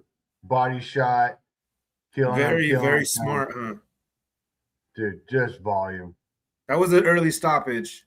Nah. Don't think so. He's probably he was fucking him up though. He was fucking him up. I kind of like Sola. Okay, I like that pick. If I got to put money on it, yeah, he just. I thought you said there was a vicious knockout. If he doesn't knock out Mason Jones, though, right? Who I'm not sure has been finished. Fuck, dude, this is tough. I'm gonna do something with the significant strikes on some kind of like underdogs thing with this shit. If to be honest with you, but I'll pick Sola and Tapology. I'm gonna stick with it. Strikes are going over, just so you know. If you're doing something on strikes, go over. Absolutely. Yeah, because Mason Jones doesn't get. There's gonna be volume here. Yeah, it's like Gerald said, there will be blood. It's going to be bloody, and I think I predict it's going at least to the third round. Over, what's the over under 2.5? I don't know about that, but see, like Axel Sola is 41.5 strikes. That's the line that I have over under just for his strikes for his prop. And I gotta go. I know he was pretty low volume, but I think he'll get that because Mason Jones is gonna come into the fire and just get dinged up. I think they're both gonna go swinging. I think Sola's gonna win it by decision. Okay, we're all on Axel Sola. Moving on to the main card. We got the curtain jerker. We got Curtis Campbell. He's the home team here, taking on Danny Silva. You guys know Danny Silva. He's been around a little bit. El Puma. Danny Silva's been in the UFC since 2024. He had his debut against Josh Coulibaugh, where he missed weight, but he did win a split decision. Then he won a split decision Lucas Almeida. Then he lost a unanimous decision against Kevin Vallejos, who's that stocks went up since last week, yeah. And now he's fighting Curtis Campbell, who is this his debut in the UFC? I do believe so. Yes, he's coming out of Contender Series. He knocked out some guy real quick in round one, Demba Sek in round one, and that's where he got his contract. And I heard this guy's getting propped up so well that you know how Bryce Mitchell got to choose to wear, I want special camouflage shorts. That was after Bryce Mitchell was like 14-0 when he asked for those. This guy debuting, he wants hot pink shorts. He got them, and he got them. He can wear the hot pink shorts, and that's why I think this is set for Curtis Campbell to win. I think they're trying to raise the stock on this kid, but Danny Silva's not going to be an easy walk in the park. I tell you that. I don't know. Danny Silva's no joke. Let me see. He's coming off a loss, but he's got some good wins in there. Josh Coulibaugh, Lucas Almeida, Angel Pacheco. Angel Pacheco's not the greatest, but those are all decent UFC. There's that fight, Angel Pacheco and Danny Silva. That's the most strikes in a Contender Series fight ever. The strikes landed. There was like 200 or something in that fight. But anyhow, this is the one I really want to go on the dog again with Danny Silva just because he got the experience. But everything's saying Curtis Campbell, the hype is on him. He get to pick his own color shorts, and I think they're setting this kid up for a win. So if it does go to the scorecards, there's going to be some judge rubbing Curtis Campbell. I think there's going to be some bias. Home team kid, undefeated, got the glasses, so he's looking all fucking smart and shit. But really, he doesn't. My heart says take Danny Silva, but my brain says if you want to make money, pick Curtis Campbell. So that's where I'm at. I guess Tapology, I'm going to take Curtis Campbell by decision. But once again, if I bet on this fight, it's my bet money is going to go to Danny Silva plus points, plus spread. So there you have it. Real fight picks. What are you going to do here? Bro, what, dude? Campbell, is he from what? Does he even fight in Cage Warriors? I mean, what the fuck is FCC? Let me And see. you know, what he Oh, trains at. he headlined it too. Full You know, I Full don't contact. think he. contact, full contact contenders or some shit. Yep. Yeah, full contact contender, FCC.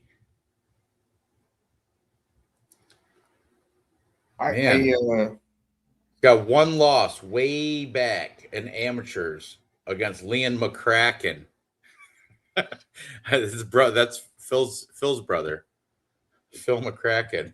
You know, That's, I, you I'm know gonna, Phil I'm gonna have an actual bet on Danny Silva. That's a dog I'm really serious about. Oliveira, fuck, I don't know. I might throw $5. I'm gonna throw $5 on her, but I'm gonna have Silva on a dog. He's gonna be on something. I like that he's from he's from my state. He wrestled at Fullerton, California, nowhere near me. It's like 6 hours away, I think 5. And but he was second in the whole state of California, and the whole state at his weight, and he was scouted by D1 colleges and went to trade school instead. So he has that wrestling base. I mean, Campbell don't got that. I know he's been doing Muay Thai since he was 7 years old. Okay, they're gonna give him some pink shorts. Are you fucking kidding me? He hasn't even. Oh, they look so gay. I'm looking at them right now on Instagram. Yeah, Man. I think the UFC is trolling this kid. You know what I'm saying? Shit. He needs glasses, and they're almost as thick as mine. What's he gonna do when Silva's throwing 5 punches at his face? I don't know. I gotta go with. Borello wears glasses, and they're pretty thick. I'm gonna go with Danny Silva. Isn't this the kid that broke the record for most strikes in a fight with another guy? Yes, with that, I was just saying, Angel Pacheco. Oh my god, bro! Are you kidding me, bro? Now Plus 196. you're getting me more, pushing me more toward plus money. There's a girl I asked out. I thought I couldn't take her out, but shit, I'm gonna put money on this fight, and I'm gonna be able to afford dinner. Done. All right, I like it. You know what? I'm flipping my pick too. There we go. That's what I like to hear. Convinced me to take the dog, Danny Silva. Let's fucking go, Dave. Fuck this guy. Shit. Yeah, fuck the Pink Panther. Look, they even got El Puma versus the Pink Panther on Bet365. That's why the stupid pink shorts. They're corny as fuck too. And it's not even the loose shorts; they're skin tight shorts. I am taking this fight to go the distance at minus 150 because I think it's going to go by decision. And if you really want me to pick a side, fuck. Yeah. Silva. That a boy. I like it. We're all on the dog there. Sweet. Yeah. F this guy, Curtis Campbell. 23. He does got MMA Academy, Liverpool. Shit. I mean, everything says this guy should win, but I'm not quitting on Danny Silva. Danny Silva's 10-2. I mean, I think everybody, and Kevin Vallejos, come on. The other guy. Thank you, dude. I thought I was in the insane asylum when I'm, listening to these other cappers and shit, fucking glazing Campbell. Oh my god. Dude, I think I really want to do a fade England parlay. Or we can. There's enough English fighters that we can. I mean, you want me to bet against Roman Dolidze too? You want me to fade Roman Dolidze? He's number 10. Is Harry back? I'm definitely fading him. He's like 70 years old now. I guess we're talking about the next fight. Christian Leroy Duncan, minus 400. Heavy favorite. That was a segue, Ranj. That's how you do that. Oh, you know what? If I wanted to monetize and cared about that shit, I'd do content during the week, not the night before live stream. If I was worried about views, I wouldn't do a night before live stream. I'd do this shit like on Wednesday when I get views. I don't care about that. And what time is this tomorrow? It's early too, right? In London? Oh, it's a 1 p.m. your time, bud. 1 p.m. your time. Love it. I love daytime fights. Sweet. When do I start? I start at 10 a.m. Fuck yeah, 10 a.m. Nice. You can have yours with orange juice and bacon. Love it. Yeah.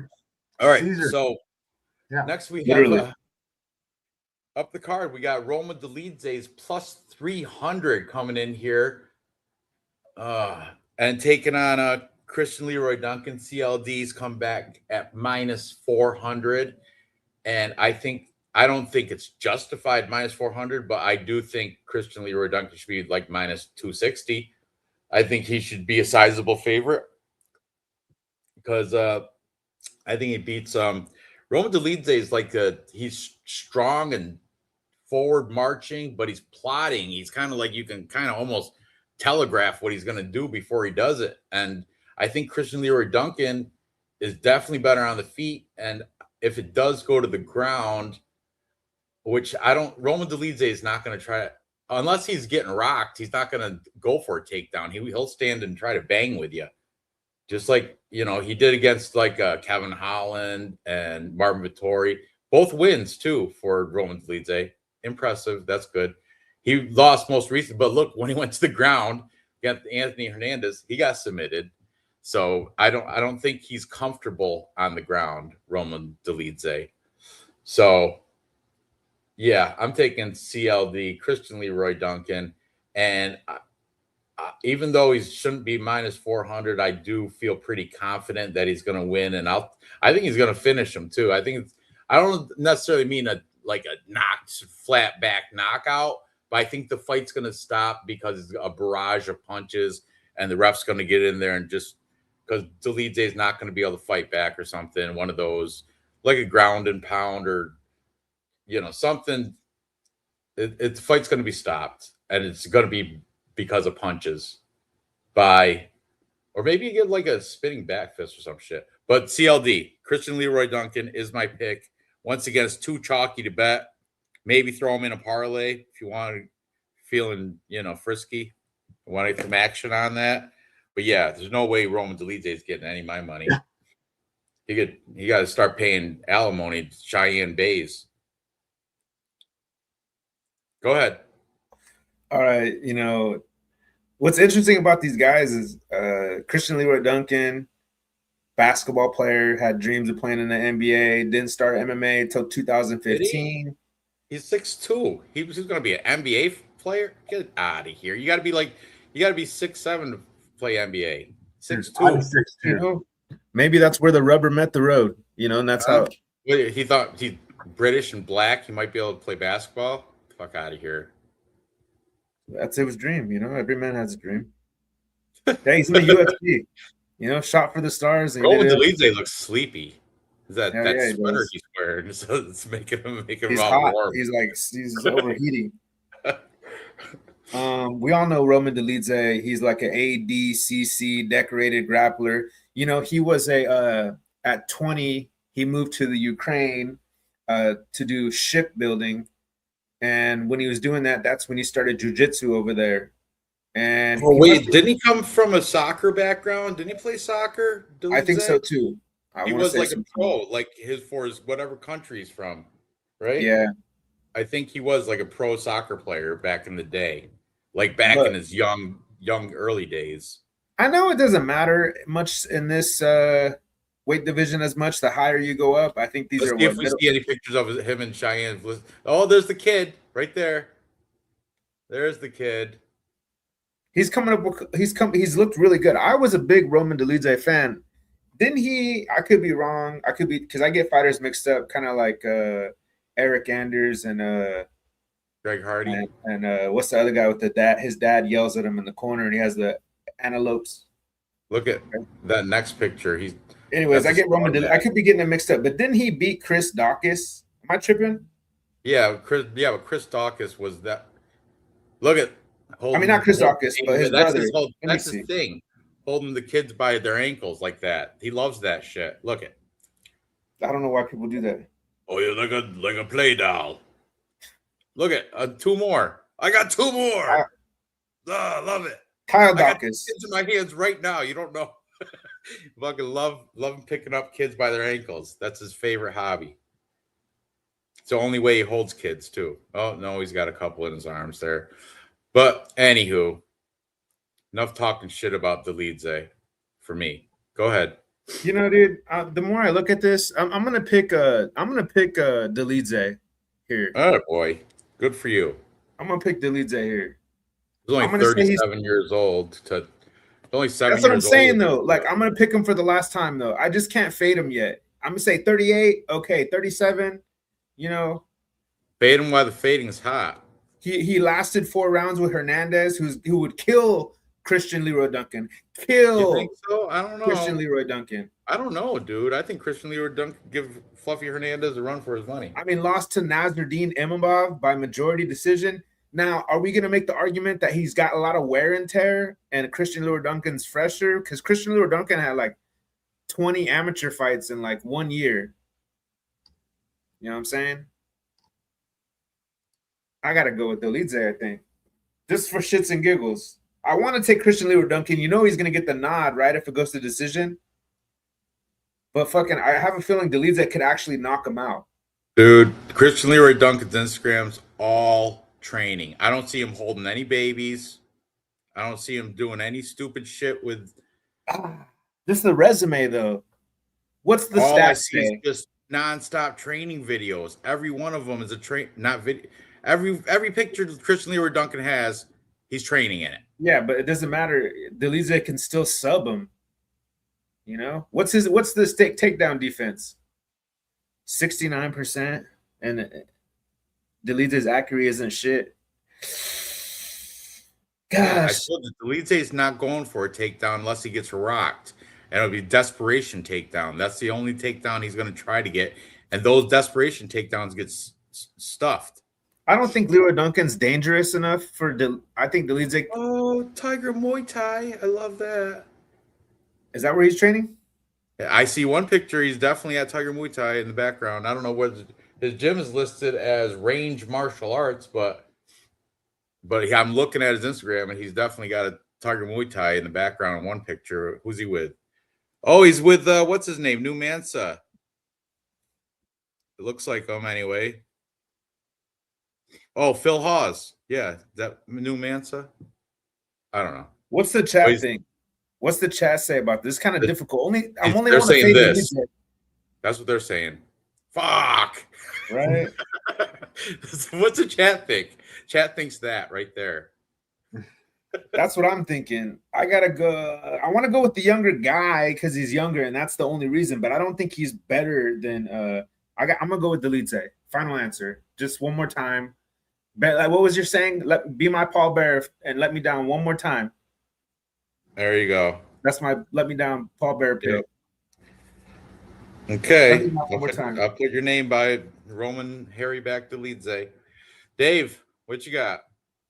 Go over stats real quick. Strike landed per minute 3.41 versus 4.60. Strike absorbed 3.72 versus 2.97. Oh, nice Negative striking ratio for Dolidze. Positive striking ratio for Duncan. On the ground, you would think Dolidze would have the advantage. 0.99 versus 0.40. Both of takedown accuracy 39 and 20 because they don't usually have to. Takedown defense 26 and 69.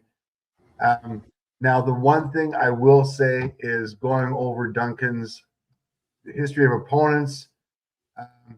Marco Tulio, okay, great, not bad. Eric Anders, a football player, I get it. Andrei Preecaaap, He's nothing special. Okay, sure. Gregory Rodriguez, good fighter. G-Rod beat him. He lost. Claudio Ribeiro, man, like, really? That's the one you want to outline as your fucking best win? No, his best win's probably Dusko. Honestly, I don't. Right, the only guys that I like, okay, I like the win in 2023 over fucking Dusko, but Dusko hurt his fucking knee. It was an injury. And that was also a debut, his UFC debut too. For I really, really, really, really want to bet on him. Like, I know he's a favorite by a fucking landslide, and he probably should be. I also think he's a fake 6'2" because I think Dolidze is way taller. I was surprised by that. That's kind of helping me a little bit. I'm like, all right, let me plus 300. Okay, I'm gonna. Like, Dolidze is just a bigger person, regardless of the fucking hairy chest. Just a bigger person. Look at my doppelganger grew hair. He used to have that shaved head all the time. Yeah. The guy in the background. Now he's got flowing black locks of love. So I mean, when you're looking, okay, the stats say Duncan, but if you look at his opponents and take a little bit of a deeper dive, I'm really not impressed with his opponents. If I look at Delice's opponents, I mean, Delice is fighting fucking who's who of fucking who's who. Vittori, Holland, Anthony Smith. He's losing against Anthony Hernandez. They both lost against Hernandez. I get it. Nasty Imanov, Vittori, he won that fight back. Like, I just think he lost a step though. All these guys are fucking phenomenal, and I get it. He lost a step when, like, maybe his fight against He did Vittori. look really bad against Anthony Hernandez. He didn't look like a fighter. He looked like an amateur, right? Let me look at the stats for that. I'm pretty sure I'm right, though. I think he got controlled and fucking his ass beat. I'm pretty sure.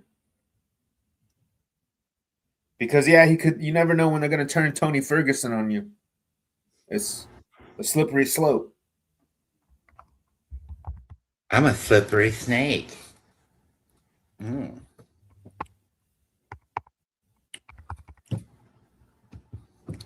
Yeah, he got taken down 9 times, bro. But Christian Leroy Duncan, I don't know if he's going to do all that.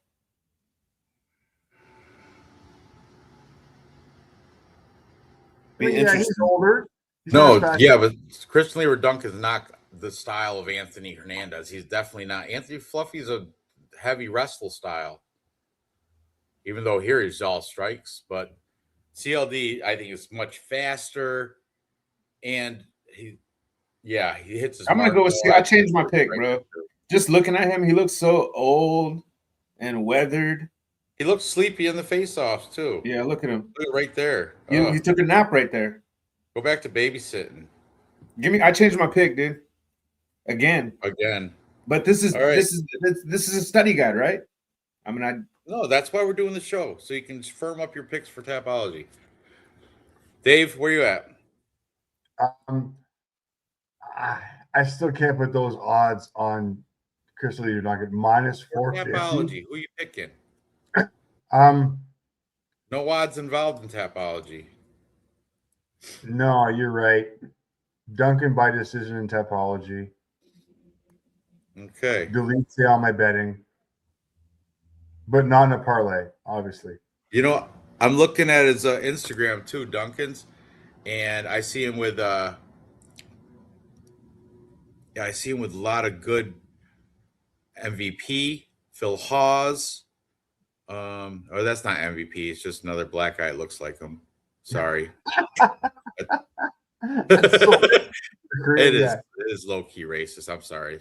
Oh, I see him with Lerone Murphy though here, and it's a training thing, and it's in Birmingham, UK. So, and this was it was a while ago, but yeah, I like CLD here. All right, we've spent enough on this. Dave, what's your final pick? What are you gonna do? I guess you guys are gonna force me. Did you see the MVP lookalike guy, the coach? I don't care. I don't care either. All right, so we got Duncan. Stop making me say it. I don't want to say it anymore. All right, moving on. Next, we have another huge chalky favorite in Iwu Baranuski. And he's taking on former football player, Jacksonville Jaguar, Austin Lane. Austin Lane coming down in weight class for the first time in his life, coming to 205. I think he hasn't been 205 pounds since he was probably high school, because he played football in college, high school, and the pros. So during that whole time, you got to be definitely over 205, even if, what was he, D end, I think, defensive ends. If you're fast, you can get away with being under 205 in high school, but college, I think everybody's got to be 205 or better. And then pros, definitely over 205. But he made weight today. He did make weight, and it didn't look like he had a bad weight cut at all. But that's before seeing the weigh-ins today. I was assuming, dude, last time he fought was at heavyweight, and if you're 6'6", shedding 20 to 30 pounds is not an easy task, but he did it. And what are those things hanging out of his hair? Look like big spliffs. I just want to rip one out and light it up and smoke it. You see them better in the face off. They do. They look like big. Look at they're just blonde dreadlocks, right? They're just dyed dreadlocks. I don't like that look. But anyway, he's taking on Iwu Baranuski, who this dude, he had one of the best 2 minutes in UFC history going against Iwu Aslan, his last fight.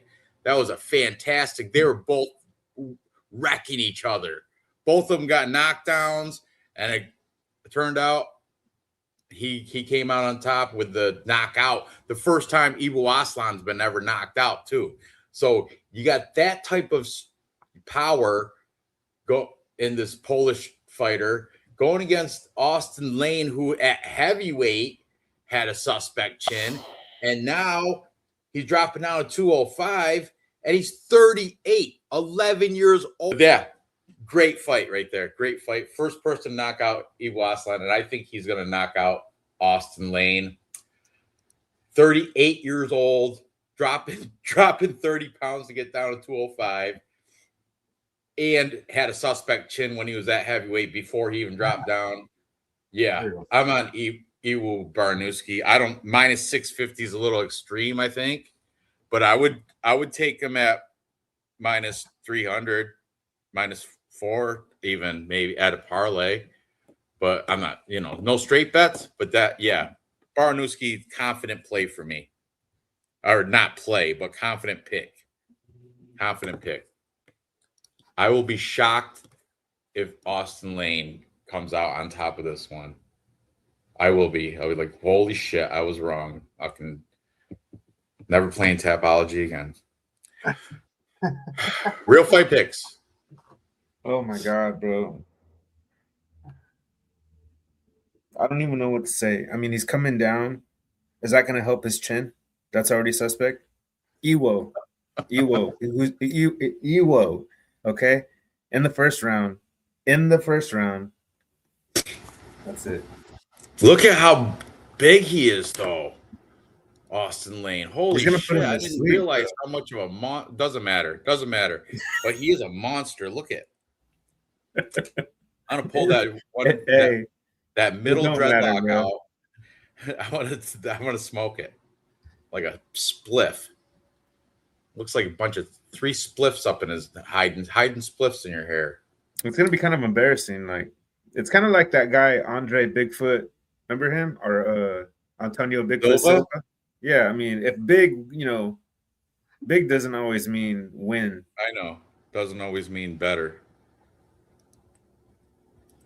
And this kid's been doing judo since he was 8. I think you could get Austin Lane on the ground if you wanted to. You can do whatever you want to Austin Lane. Well, not you, but Iwu Baranuski can do whatever he wants to Austin Lane.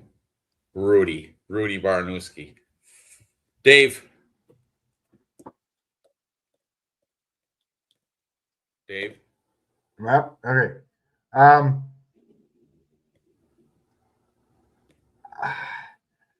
I'm picking the midget. Austin Lane, you're huge. I get it. I just don't. I don't see it. I mean, I even think this guy's got the takedown. If you do look back in his earlier career, which is not like 2024, not that far back, he does have a couple arm bars in his record. I do think he does have a decent ground game. He will be able to take Austin Lane down because Austin Lane down folds like I play cards. I see it happening. I don't see it happening that fast though. I see it going the distance and Austin Lane gassing out. So I do like the over 1.5. Healthy like the over 1.5. What's that? Plus 255. What? It'll be the first time. His first time going past the first round. Exactly. This is, and I don't see him finishing Austin Lane in the first round. I think he might. And I don't see Austin Lane finishing him. So I think fuck all the odds on whatever you guys are watching. This here is the over 1.5 at plus 255. That's your way to go on this fight. Wow. I guess the over is a. I don't know though. I think he might finish this in round one. He's 11 years younger, and he's just a. Austin Lane has to do this for fucking. He can do it. He can do it. Can he? I don't think so. I think he fucks up. I'll take the under. I'll take the under on that. Anyway, at minus 350. No. Yeah. I still like the over 2.5. Yeah, I like the over 1.5. 2. It's like, going to be a sweaty 2.5. one, but I suppose that I ain't betting on any.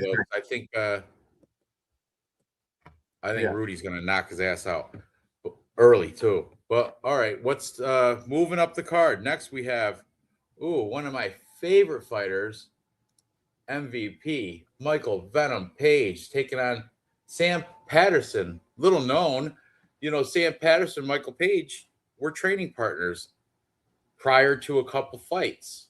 They have trained together in the past, and they're actually kind of friends. They didn't want this fight, but it is what it is. They're matched up together.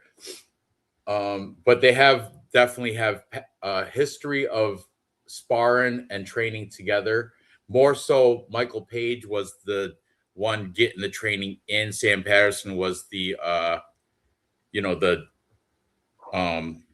sparring the guy that they were, they're prepping Michael Page using Sam Patterson to prep him for a fight, and that happened. So they do know how each other work, how each other's game plans work. And Sam Patterson is substantially younger. He's 29. Michael Venom Page is 38 and almost 39. So you might just call it 39. Yeah, as you could see right there. So that's a little bit of a red flag, but I think MVP still has all the speed and suave and finesse of the striking skills. And Sam Patterson is a black belt. So if he does manage to get it to the ground, he will have success. But Michael Page does not get taken to the ground. And if he does, he gets back up. He's never been finished, has he? I don't think he's ever been finished. Yeah. Got knocked out. He did. He did. Lima. He got knocked out once by who? Douglas Lima back in 2019 in Bellator. Leg kick to uppercut in round 2. That was a leg kick to the. Yeah, that's it's not fluky, but he got caught. So he got finished once, but he's never been submitted, and that would be the only way Sam Patterson can beat him is by submission. And he's got some grappling contests in here too. Impressive. I didn't know, against Carlos Condit of all people. Who knew? I'd like to see that. So my pick is MVP. Before Sheriff fight the takedowns. Sheriff, he don't take down shit. He take down his eye patch, show his glass eye. Anyway, I like MVP here, but I wouldn't be surprised if Sam Patterson does do something crafty and get to the ground with him. And Sam Patterson is a black belt, so when you say black belt, you can't just overlook that. Like, so what? But I think Michael Page's defense is good enough to keep it on the feet, and on the feet, it's a totally different level of striking for Michael Page. So yeah, Michael Page will be my pick. Okay, I see how it is. So when you say Kiwi, sure, buddy. What's going on, man? It's good to see you. So when you say someone's a black belt, it carries more weight than when I say Felipe Franco's a black belt and Mario Pinto better watch out. Yeah, because Felipe Franco got his black belt at the fucking mall in Brazil. Oh God. Sam Patterson got his at fucking, where is he? Team Crossface. His team is called Crossface. If I go to Brazil and I'm at the mall, I'm gonna assume everybody's a black belt, to be honest with you. Man, I don't know. Sam Patterson is looking good, actually. Beat Danny Barlow, Trey Waters, Kiefer Crosby, Johan Lioness, fucking all these great names. I'm being sarcastic. I mean, that's not that bad. They But aren't that bad. No, they are MVP UFC fighters. They're caliber, good caliber fighters. Just MVP having close fights with Ian Gary is a good look. Right there, $30. You can get your black belt too. Hayabusa. That's Felipe Fernandez. What's his name? Felipe. I can't even keep. He sucks so bad I can't remember his name. Felipe Franco. Hell yeah. Give me that. I'll buy that, and then I'll like throw some dirt on it. You know what I mean? Like try to make it look like it's like weathered a little bit, so I look like I'm a professional. Put a couple red stripes on it. black belts for sale. That's horrible. That's horrible. That Which one you want? Which one you want? Unreal. Give me a brown belt. No, you can't be a black belt. I'll get you a whole set. I'll buy you a whole set. You can say show your stripes all the way up through. Oh, sorry. You're like, why are all your belts brand new? I have because I got up to the blue belt. My white belt is so dingy and dirty. You can tell it's not. It wasn't store bought. It took me 2 years to get out of the white belt. It did, because where I went, they put stripes on it. You had to do like white and then 3 stripes before you can get to blue. Yeah, and look, stone wash black belt. That's what you need to make it look worn. To make it look like it's been through 10 years of abuse. Get that. 5 packs for $100. All right. We got that distress. Yeah. Okay. Anyways, sorry. What fights were we talking about? Like, Michael Page and then Sam Patterson. Oh yeah, I got MVP just because his style is gonna work on him. And you know what? You know something about him. But besides that, I was thinking about this. Besides that knockout, and just including that knockout, he's like 38, but he doesn't have any miles on him. He's never really been in any wars. That Douglas Lima fight, I think he fought him again and won barely, and that was a war. And he got caught, but his chin was there. He's very elusive. He's so elusive. Yeah. It's hard to hit him. But I think his style, is still going to work because I like I said, he's not very. I mean, soccer players are going to have worse brains than MVP. MVP just got that one knockout. That was probably better for him than getting hit in the head a bunch of times with the soccer ball. So I'm saying he's all right. I like MVP right here. Look, I like his. See, the other guy was trying to do something similar to this, a rip-off of it. Remember the other black guy earlier? Yeah, from Guinea. What did you call me? Losane Keita? Is it him? No. Losane Keita tried to do that. No. It was the Guinea. Yeah, that's him. Stop calling him a Guinea. He's not. He's from Belgium. Okay. He's not even Italian. I don't know what's fucking Guinea. You're throwing the word around like it's fucking. I got to get the pronunciation. I thought we were getting through this episode without being racist, but no. He's not Papua New Guinea, so he's not like. Where are you getting Guinea from? What the fuck, Guinea? It's from Belgium. You assume, that something's a fact sometimes. It's really nothing. All right. Malice. Man, you're so low-key racist how do you say you're racist without saying you're racist? Fucking Guinea? He's not even fucking Italian. That's not, I think I'm right. I think he's from somewhere named like that. Papua New Guinea? No, he's not. That's what their cannibals are still in Papua New Guinea. Isn't that there is. That's the last cannibals on Earth live in Papua New Guinea. He's from Belgium, dude. Losane Keita from Belgium. Anyway, yeah, RP, you are consistent with your racism. That's for sure. Yes, count on that. You can count on that. All right, so you taking here Sam Patterson, the white guy, or MVP, black guy? I'm on MVP. I know. Dave, it's on you. What are you doing? I think what you guys underrate is, yes, Sam Patterson, fucking awesome fighter, really good, younger, but man, You still got MVP style. And the one thing you do lose with age is speed, but I think he's still got it. I think he's still got it enough to beat Sam Patterson. Um, his stance, his style, yeah. Sam Patterson's kind of a one-dimensional fighter. Not one-dimensional, but on his feet, he's one-dimensional. Does a lot of stuff on the ground. I don't think he's going to be able to take MVP down. I think MVP's got a good enough takedown defense to be able to keep Sam Patterson on the feet, especially up against the cage when they're grappling. Sam Patterson is going to try and take him down numerous times. As long as MVP can stay on the feet, I think he's got this easily. If Sam Patterson does take him down, we got some issues. But the one thing about about MVP's style is that he does keep good distance. He does move back. He does have that bouncy. You guys know what I'm talking about. He's got that bouncy, fucking keep his distance style, so he can throw his spinning elbows, so he can keep his kick at distance. His leg kicks are amazing. He does do that straight jab kick as well to keep Sam Patterson away.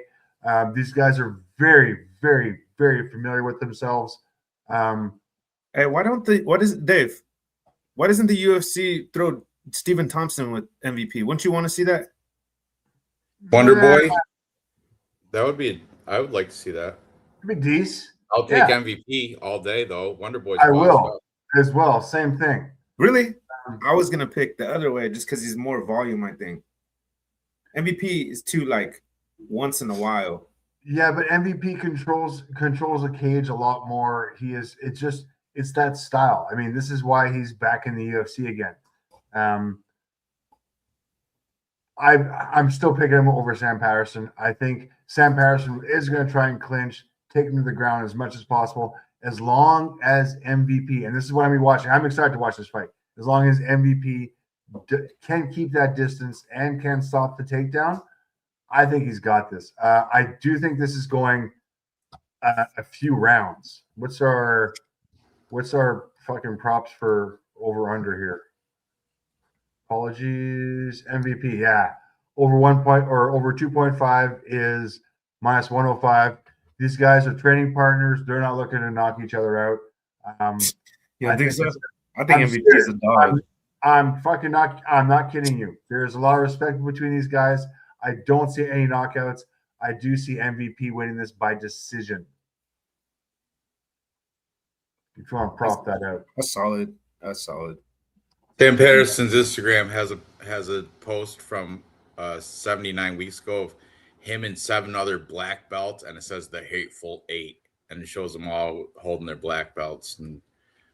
But I don't think it's going to be not a jiu-jitsu tournament. I know it's not going to. They all fights to start standing up, and I don't think his jiu-jitsu is going to be effective against MVP. So, all right. I'm curious, how many times has MVP been taken down?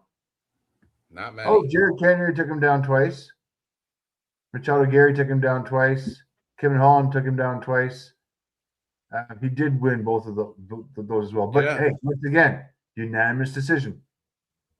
I would look at control time more so than that. Because the longer he's on the ground, the more chance Patterson has to snatch something up. So if he pops right back up, then he should be all right. And Kevin Holland's pretty good jiu-jitsu, and I mean, he beat him. Not a black belt. Maybe he is. Not sure. Kevin Holland's a black belt. There you go. Yeah. Okay. So moving up, co-main event, which that should have been a co-main event, but for some reason we have Michael Aswell and Luke Riley as the co-main event. Luke Riley is got all the hype on him because he's a Paddy Pimblett's training partner at Next Generation, and Scousers don't get knocked out. He's part of that whole shit, that shtick, whatever you want to call it. He is undefeated, so that's in his favor as well.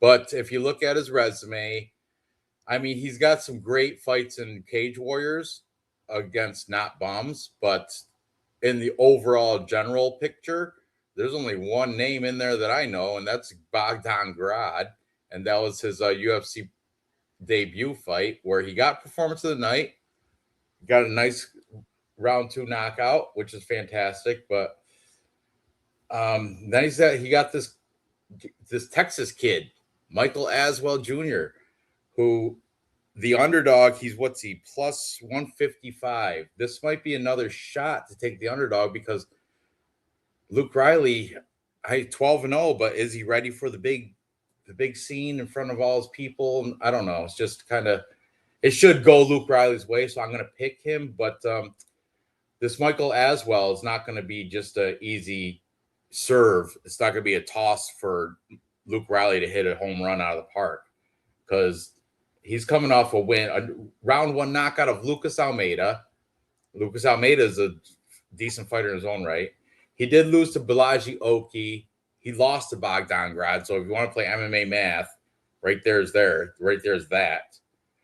And he's out of Fury FC, which I do like the Fury FC. That's Philadelphia regional scene, Fury FC. And a lot of good fighters come out of that Fury FC scene. I think Fury's in Philadelphia, isn't it? No, it's in Texas. There's a Cage Fury. CFC is out of Philadelphia. Cage Fury. But this Fury FC out of Texas is also a good regional scene. So, yeah. I mean, I'm taking the favorite in Luke Riley because the hype is there. It's a home team. If it goes to the judges' scorecard, he's going to get the nod. He's got the crowd behind him. There's no travel. Aswell's coming from Texas. You know, he's the underdog. He doesn't have a lot of hype behind his ass or anything. So it's stacked against him. 4-ounce Fight Club, though. You know who's out of there? Josh Van. Just saying. 4-ounce Fight Club has some killers. And Daniel Pineda. Oh, look. Mike Villanueva. And it just, you know, but still, Josh Van. And who's the other? There's a new Asian fighter that's out of there too. It's not even on that list. Josh Van's training partner. He just fought and won a few weeks ago. Doesn't matter, whatever. So anyway, Michael Aswell might be a sneaky dog play, and I might even put him plus points because I don't know if Luke Riley's going to be able to knock him out. Has he get knocked out? He has not got. He's never been knocked out. His only losses are by decision. So that's good on Michael Aswell. What's the over-under?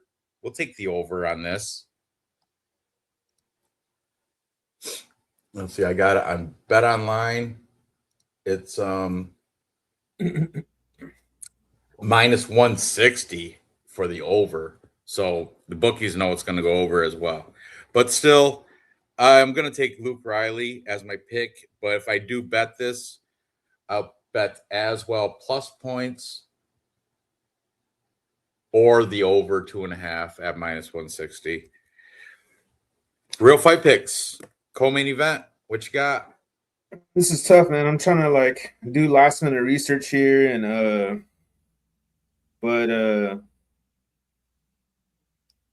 you know, it looks like if I remember his story correctly, look, he's the bigger guy for one. He's been training in MMA since he was 8 years old. In MMA, he's not bigger. Look at Luke Riley's bigger. Is that what you're talking about? Yeah. I mean, all right.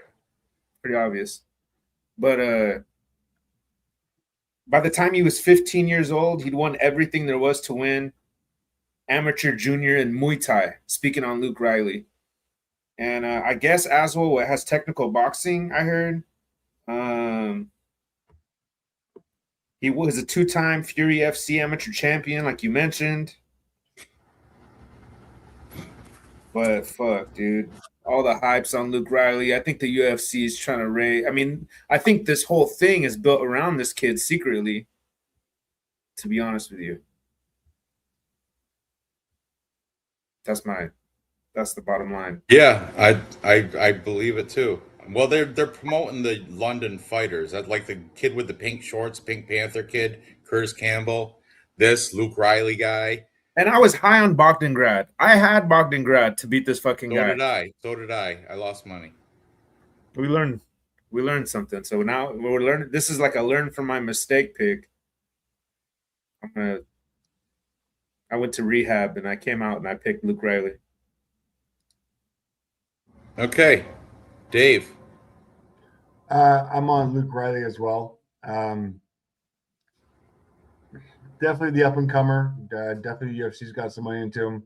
There's a reason he's fighting on this card. I don't think Laurent Murphy's going to win this main event. So I think, the England's hopes lie on Luke Riley as their last win for the evening. Yeah. All right. So we're all there. And he's -180. He might make it into a parlay, our parlay. So let's move on to the main event now. We have Movsar Evloev taking on Laurent Murphy. I'm sorry, I'm looking at Luke Riley's Instagram right here. Handsome fella he is.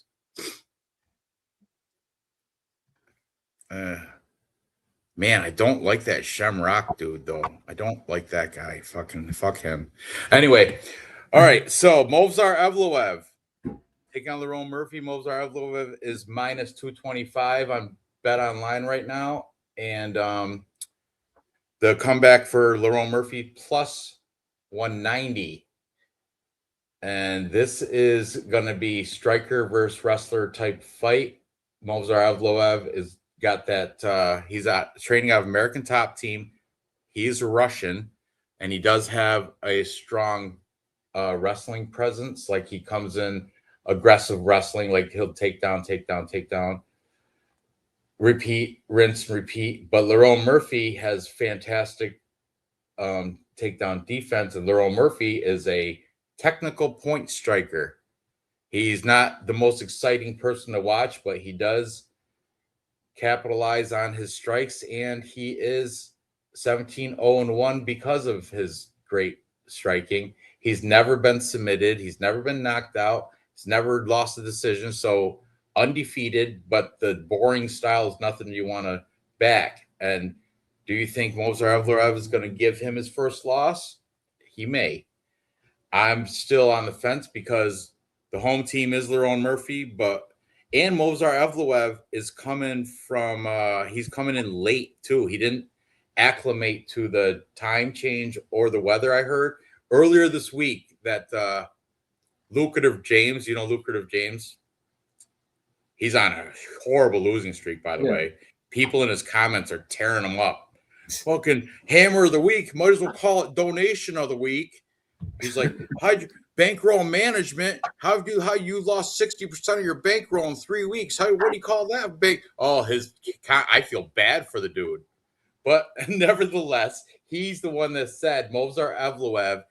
This was on he aired his thing on Tuesday or something, Monday or Tuesday, and he said he still wasn't in London, and he's coming. I forget where he's coming from. If he's coming from American Top Team, that's Florida.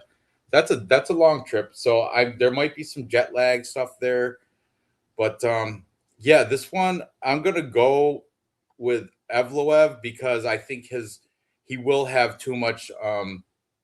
Also, Movsar Evloev has yet to make it. Has he been 5 rounds? I don't think so. I think he's only been in 3-round fights. Or let me check real quick his resume.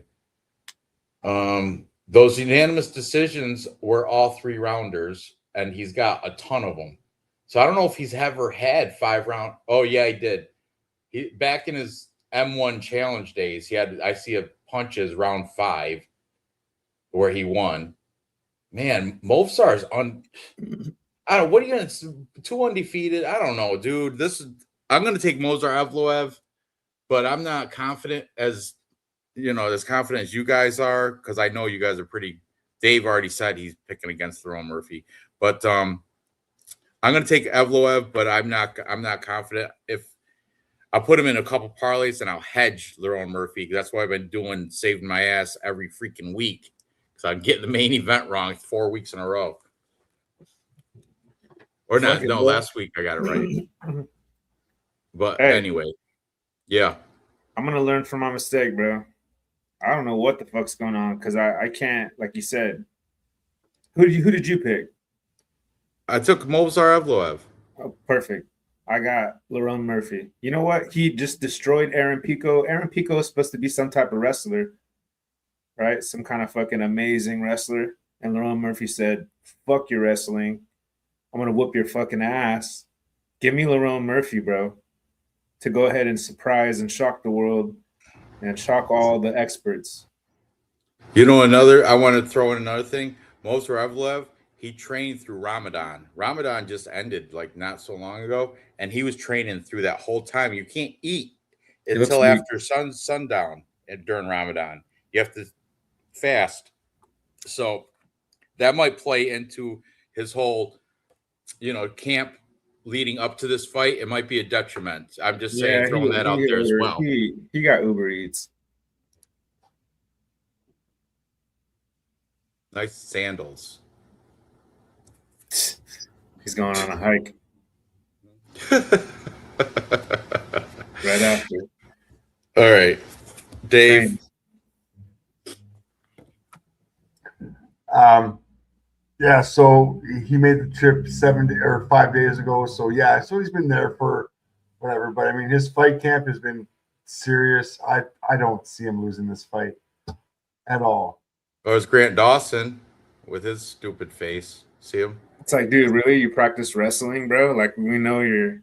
Well, takedowns. And that's his path to victory, is taking down Lerone Murphy. If he stands with him, Lerone Murphy's going to piece him up and win a decision. So he better train. You can fucking smack that big fucking forehead easily. Look at that target. 5-head, bro. What if Lerone Murphy, what if that was a turn in his, I know he has 51% takedown defense, but with whole Aaron Pico, like I said, what if that's his, people can improve. Like, what if his takedown defense is Jose Aldo? This is a different kind of, he's bigger a little bit. Let's look at Lerone Murphy's camp or his Instagram. Let's see if he's been defending takedowns in camp, or he's been punching a bag and pads. If he's punching bags and pads and not defending takedowns, I'm on Movsar Evloev. He does train at a better gym. Let me see. Who? Evloev does. American Top is way better than anything British. But Lerone Murphy survived a gunshot wound to the face, and he has metal in his tongue. What? Is that true? Yeah, crazy. He's got a metal tongue for being shot in the face? He has some metal. Let me see. You can't taste shit? Ooh, see that spinning back elbow? Crumbled that guy. But I don't see him defending takedowns. Those are kicky pads. Like I said, if I don't see a takedown defense at all in any of his Instagram, I'm taking Evloev, because Evloev's going for takedown, mixing his protein shakes. He has a bullet fragment permanently lodged in his tongue. Got the knee pads on, not for drag steps or anything, just for kneeing. Dude, we're going back too far. Okay, this is 14 weeks ago. Yeah, still I haven't seen any takedown defense. Maybe right there with those guys, but who's to say? Who knows? That's punching, kicking. Punching, kicking, no takedowns or takedown defense. Fuck him. Movsar. No, you don't think Movsar's going to take him down, do you? I do. I think that's his path to victory. Rinse and repeat takedowns. Let me go over some stats real quick. Strikes time per minute 3.99 versus 4.48. Advantage Lerone Murphy on the volume. Strike absorbed 2.66 versus 2.51. Advantage Lerone Murphy on the strike absorbed. Takedowns. Yeah, we were just talking about this, weren't we? 4.67 versus 1.41. Yeah. That's tough. It's a big gap. Even with the 48% takedown accuracy, it's still, he's going against a guy with 51% takedown defense. That tells me half the shots are going to be able to take him down. So, yeah, not a yeesh. And he just beat Aljamain Sterling. Do you think Aljamain Sterling's got takedown defense? Yeah, a little bit. A little bit. He's Aljo. I don't know. He should have some takedown defense. So yeah, it's gonna be hard for me to pick. Okay, oh here, let's go over some stats. Aljo took him down 6 times. No fucking way. Way to go, Aljo. You still lost. Allen took him down 5 times. Look, he took down Dan took him Ige down 9 4. times. 9 times for Ige. Hakeem Dawodu too. Hakeem Dawodu 9 times. Yeah. Yeah, this is not going to be. This is going to be a takedown fight, and unfortunately, around Murphy. If I look at his takedowns, where are we here? Pico took him down twice. Emmett took him down 4 times. Ige took him down once. Really? He did take Edson Barboza down 4 times. That's pretty good. That is all right, I guess. Edson Barboza was not much of a ground guy. No. Yeah. Look at Makwan Americani took him down 5 times. Makwan. Yeah. But Gabriel he's Santos still took him down winning 5 everything, times, though. He's still winning everything. But yeah, but this one I think is going to be dominant. I think Musar is just going to be able to take him down and dominate him for fucking the whole fucking fight. I really do. all right. Yep. Not enough faith. All right. Time for our favorite part, making a 3-leg plus money parlay. Let's do it. Starting from the way back. We don't put girls in. We're split on that anyway because Real Fight Picks, for some weird reasons, taking Oliveira. We're all on Shamrock, but I can't stand the dude, so I'm not betting him. Fuck him. I will bet Brando the Bear Pericic minus 250 as a parlay piece, maybe. That's a maybe. Maybe. Okay. Matas, that guy is way too chalky. Mario Pinto, way too chalky. Dave's taken Losine Keita, where me and Real Fight Picks are on the dog. Nathaniel Wood. We're on the wood. We're on the big stiff wood. We're all on Axel Sola over Mason Jones. And he's plus money, plus 125. I'll put a little dash there. That may make it. We're on Danny Silva. He's plus 210. I love that. Big I like that money. one. That's put a little splash there. Okay, Christian Leroy Dunk is minus 400. That's too chalky. Iwu Baranowski's too chalky, minus 650. Michael Venom Page, MVP, minus 205. That's playable. And I like that pick. Sam Patterson, I mean, he must have got the better of him in sparring because there's somebody knows, you know what I mean? That's what that means. I like that. I don't know. It means Sam Patterson was brought in as a sparring partner for MVP. MVP would never be brought in as a sparring partner for Sam Patterson. Yeah. Right. Sam Patterson's always like this, you know. Michael Page was a star before the UFC. He was a star over in Bellator, right? He was a star in the UFC. Yeah, he was. Yeah, he was a Bellator star before he even got signed to the UFC. Okay, Luke Riley. We're all on him at minus 180.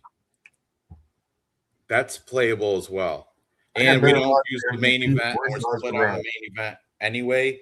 So it's out of Luke Riley, Michael Page, Danny Silva, Axel Sola, and what was the other one? Oh, Brando Pericic. So which of those 5, we're going to pick 3. Which of those 5 do you feel confident with? Any combination will make plus money bet. I'm still feeling all like that Axel Sola, Mason Jones. I still feel a little iffy. I like Silva. Page, and Riley. 3 times on that fucker. Okay, can I have a veto? Sure. I'm going to veto Brando. Okay, get him out of there. Gone. So now we're out of. We got Axel Sola. I kind of like that. I like that 4-legger right there, though. Let me take a picture of that. Hold on. I'm playing that. What's that? $10? Are you kidding me? Plus 242 or 1242. Playing that shit. All right, let's just call it that. We can do a 4-legger. There's no rules in this. Are you all picking Mozart? No, your boy, Real Fight Picks. He's on his own. Let's go by KO, baby. Let's go, Lerone. Lerone Murphy. By KO. Anyway, I'm gonna put this four-legger. What we got? Axel Souza, Danny Silva. Man, big plus money. I'm rooting for that fucking guy. Danny Silva. What else we got? MVP Luke Riley. Yeah, Luke Riley, MVP, and okay, so on Bet Online, 15.25. Is that There you go. how is it so much bigger? It's pretty big. That That's is how you got 12, 40, 42. I got better odds on MVP. You got better odds on. I want to see what I got. I'm gonna have to do underdogs. And by the way, I would if you want a 3-leg parlay, just to be safe, take that one out, and you're still looking at which one? Which one did you take out? I got Axel Sola Page You're and scared of Riley. the Pink Panther. Oh no! Because I think Sola, the French guy, is going to win. I think MVP is going to be able to. All right, I'll take Danny Silva out too. As it's supposed to be a 3-legger, so let's do it as such. That's a good plus money 3-legger. And that's so we got restraint. Sola, Riley, and Page, right? Okay. Yeah. I'm at plus 442. Still decent. So $20 bet. A $20 bet will pay out $88 on mine. You got plus 1,500. 25. Go 25. With the fourth, if I add the fourth leg of that's crazy. I know mine's a plus 1,000 only. I got the worst for four legs. Yeah, I got to do bet openly. It's better for those odds. I'm gonna look at it. Well, anyway, this is our 3-legger for the show right here. Place bet and my bets, so I can share this. I forgot about Nathaniel Wood too, bro. I'm gonna use that. That's a live dog right there. Nathaniel fucking Wood in England. Are you kidding me right now? That's a live dog. 32 years old in his prime. Motherfucker. All right, this one. Bet Online, I gotta delete so much stuff and clean it up, but oh yeah, these are much better odds right here. I get so much more money right here. Paste. Plus 1487. That's way better.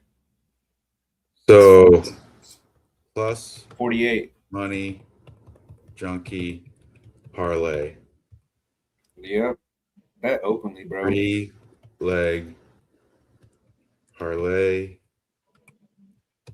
What do you guys got for the 3-legger? Riley, Page. No, what's the odds? Sola. 355 for me. Plus 5? Plus 355. 355, not bad. Mine was where's Ranj was better. I don't know how you guys. I mean, he's so smart. Goes to the body, you know what I mean, and he's got great accolades, huge amateur, 22 and whatever. But he did have some losses there. It was like 22 and 6, right? Something like that. 26 and 2. So he's he's beatable.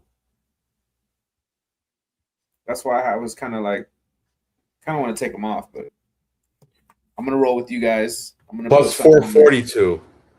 There you go. Good odds. Plus 442. I don't want to miss now out. I gotta clean this up.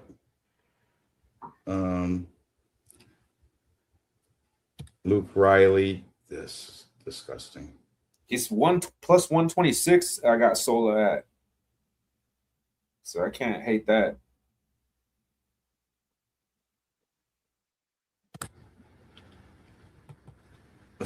I got Sola on here for plus 126 as well. Take it. Good odds. Take it and run. All right. Let me just post this and we'll be done. Hold on.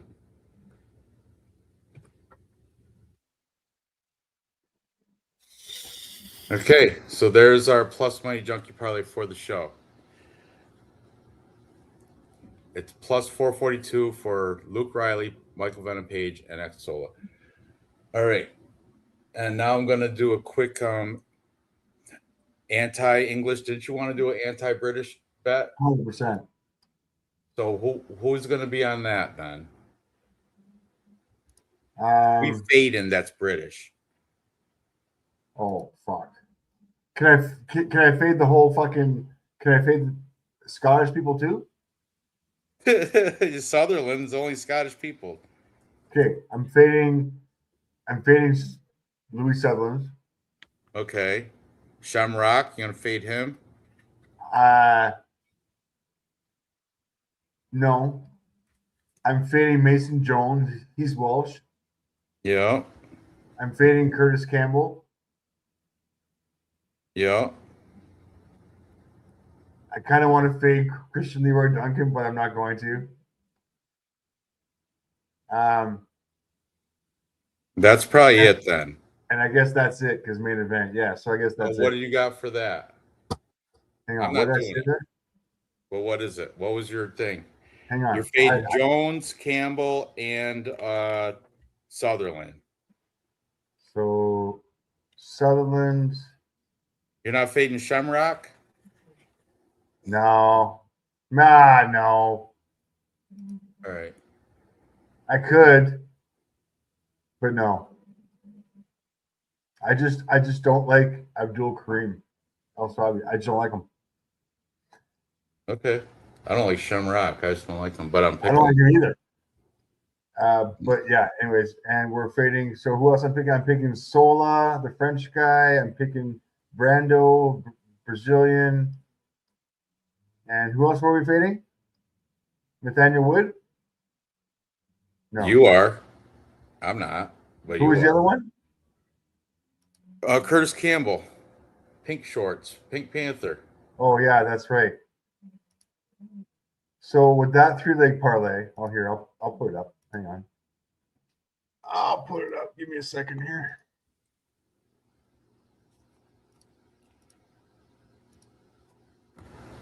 So that for me comes up to with Brando, Axel, and Silva plus 737. And that's my Wow. I know. That's a good price. It's spicy. I like it. I think I'm gonna tail that same bet. But all right, guys, it's 40 minutes past the cutoff time for me. So, and these start early tomorrow, so I gotta get some rest. But everybody in the chat, thanks for tuning in. Best of luck for everybody tomorrow. We have what we got next week? We got a week off for Easter, don't we? Or is that the week after? What's next? Is there a fight next week? There fights next week? Let me see. Fight Center. UFC. That's pretty cool. Next week, March 28th, we have Fight Night Adesanya versus Pfeiffer. What? Yeah. Izzy's back. And it's in Seattle, Washington. What? No way. Okay. Izzy versus Joe Pfeiffer. Alexa Grasso versus Macy Barber. This is a fight night, and it's already looking great. Mansour Abdul Malik. Juicy J is on there. I spoke too soon, but but there's some good fights on here. Hernandez, Chase Hooper, Marcin Tybura. Mona's gonna wipe through that Tofik guy. Never heard of him. Oh, Ricky Simone and Adrian Yanez. There you go. Fight that is. You'll like that. Same with Marcin Tybura and Terrell Fortune. That's a good fight too. Terrell Fortune's a PFL bear. Isn't he a PFL champ or something? Or maybe. It'll be. I'm watching it for sure. It'll be fun to watch. It's going to be a good one. All right. Good luck to you too, Gerald. Appreciate you. And good luck to everybody. Take that picture. Make sure you get your Tapology picks in on group 926, right? Yep. 926. 926, Murderers Row. it's growing every day, obviously, evidently, from what I hear. There's still people coming. Yeah. So, all right, that'll be it for tonight. Appreciate you guys. See you next week. I always. All right. Good night. Nah, chat.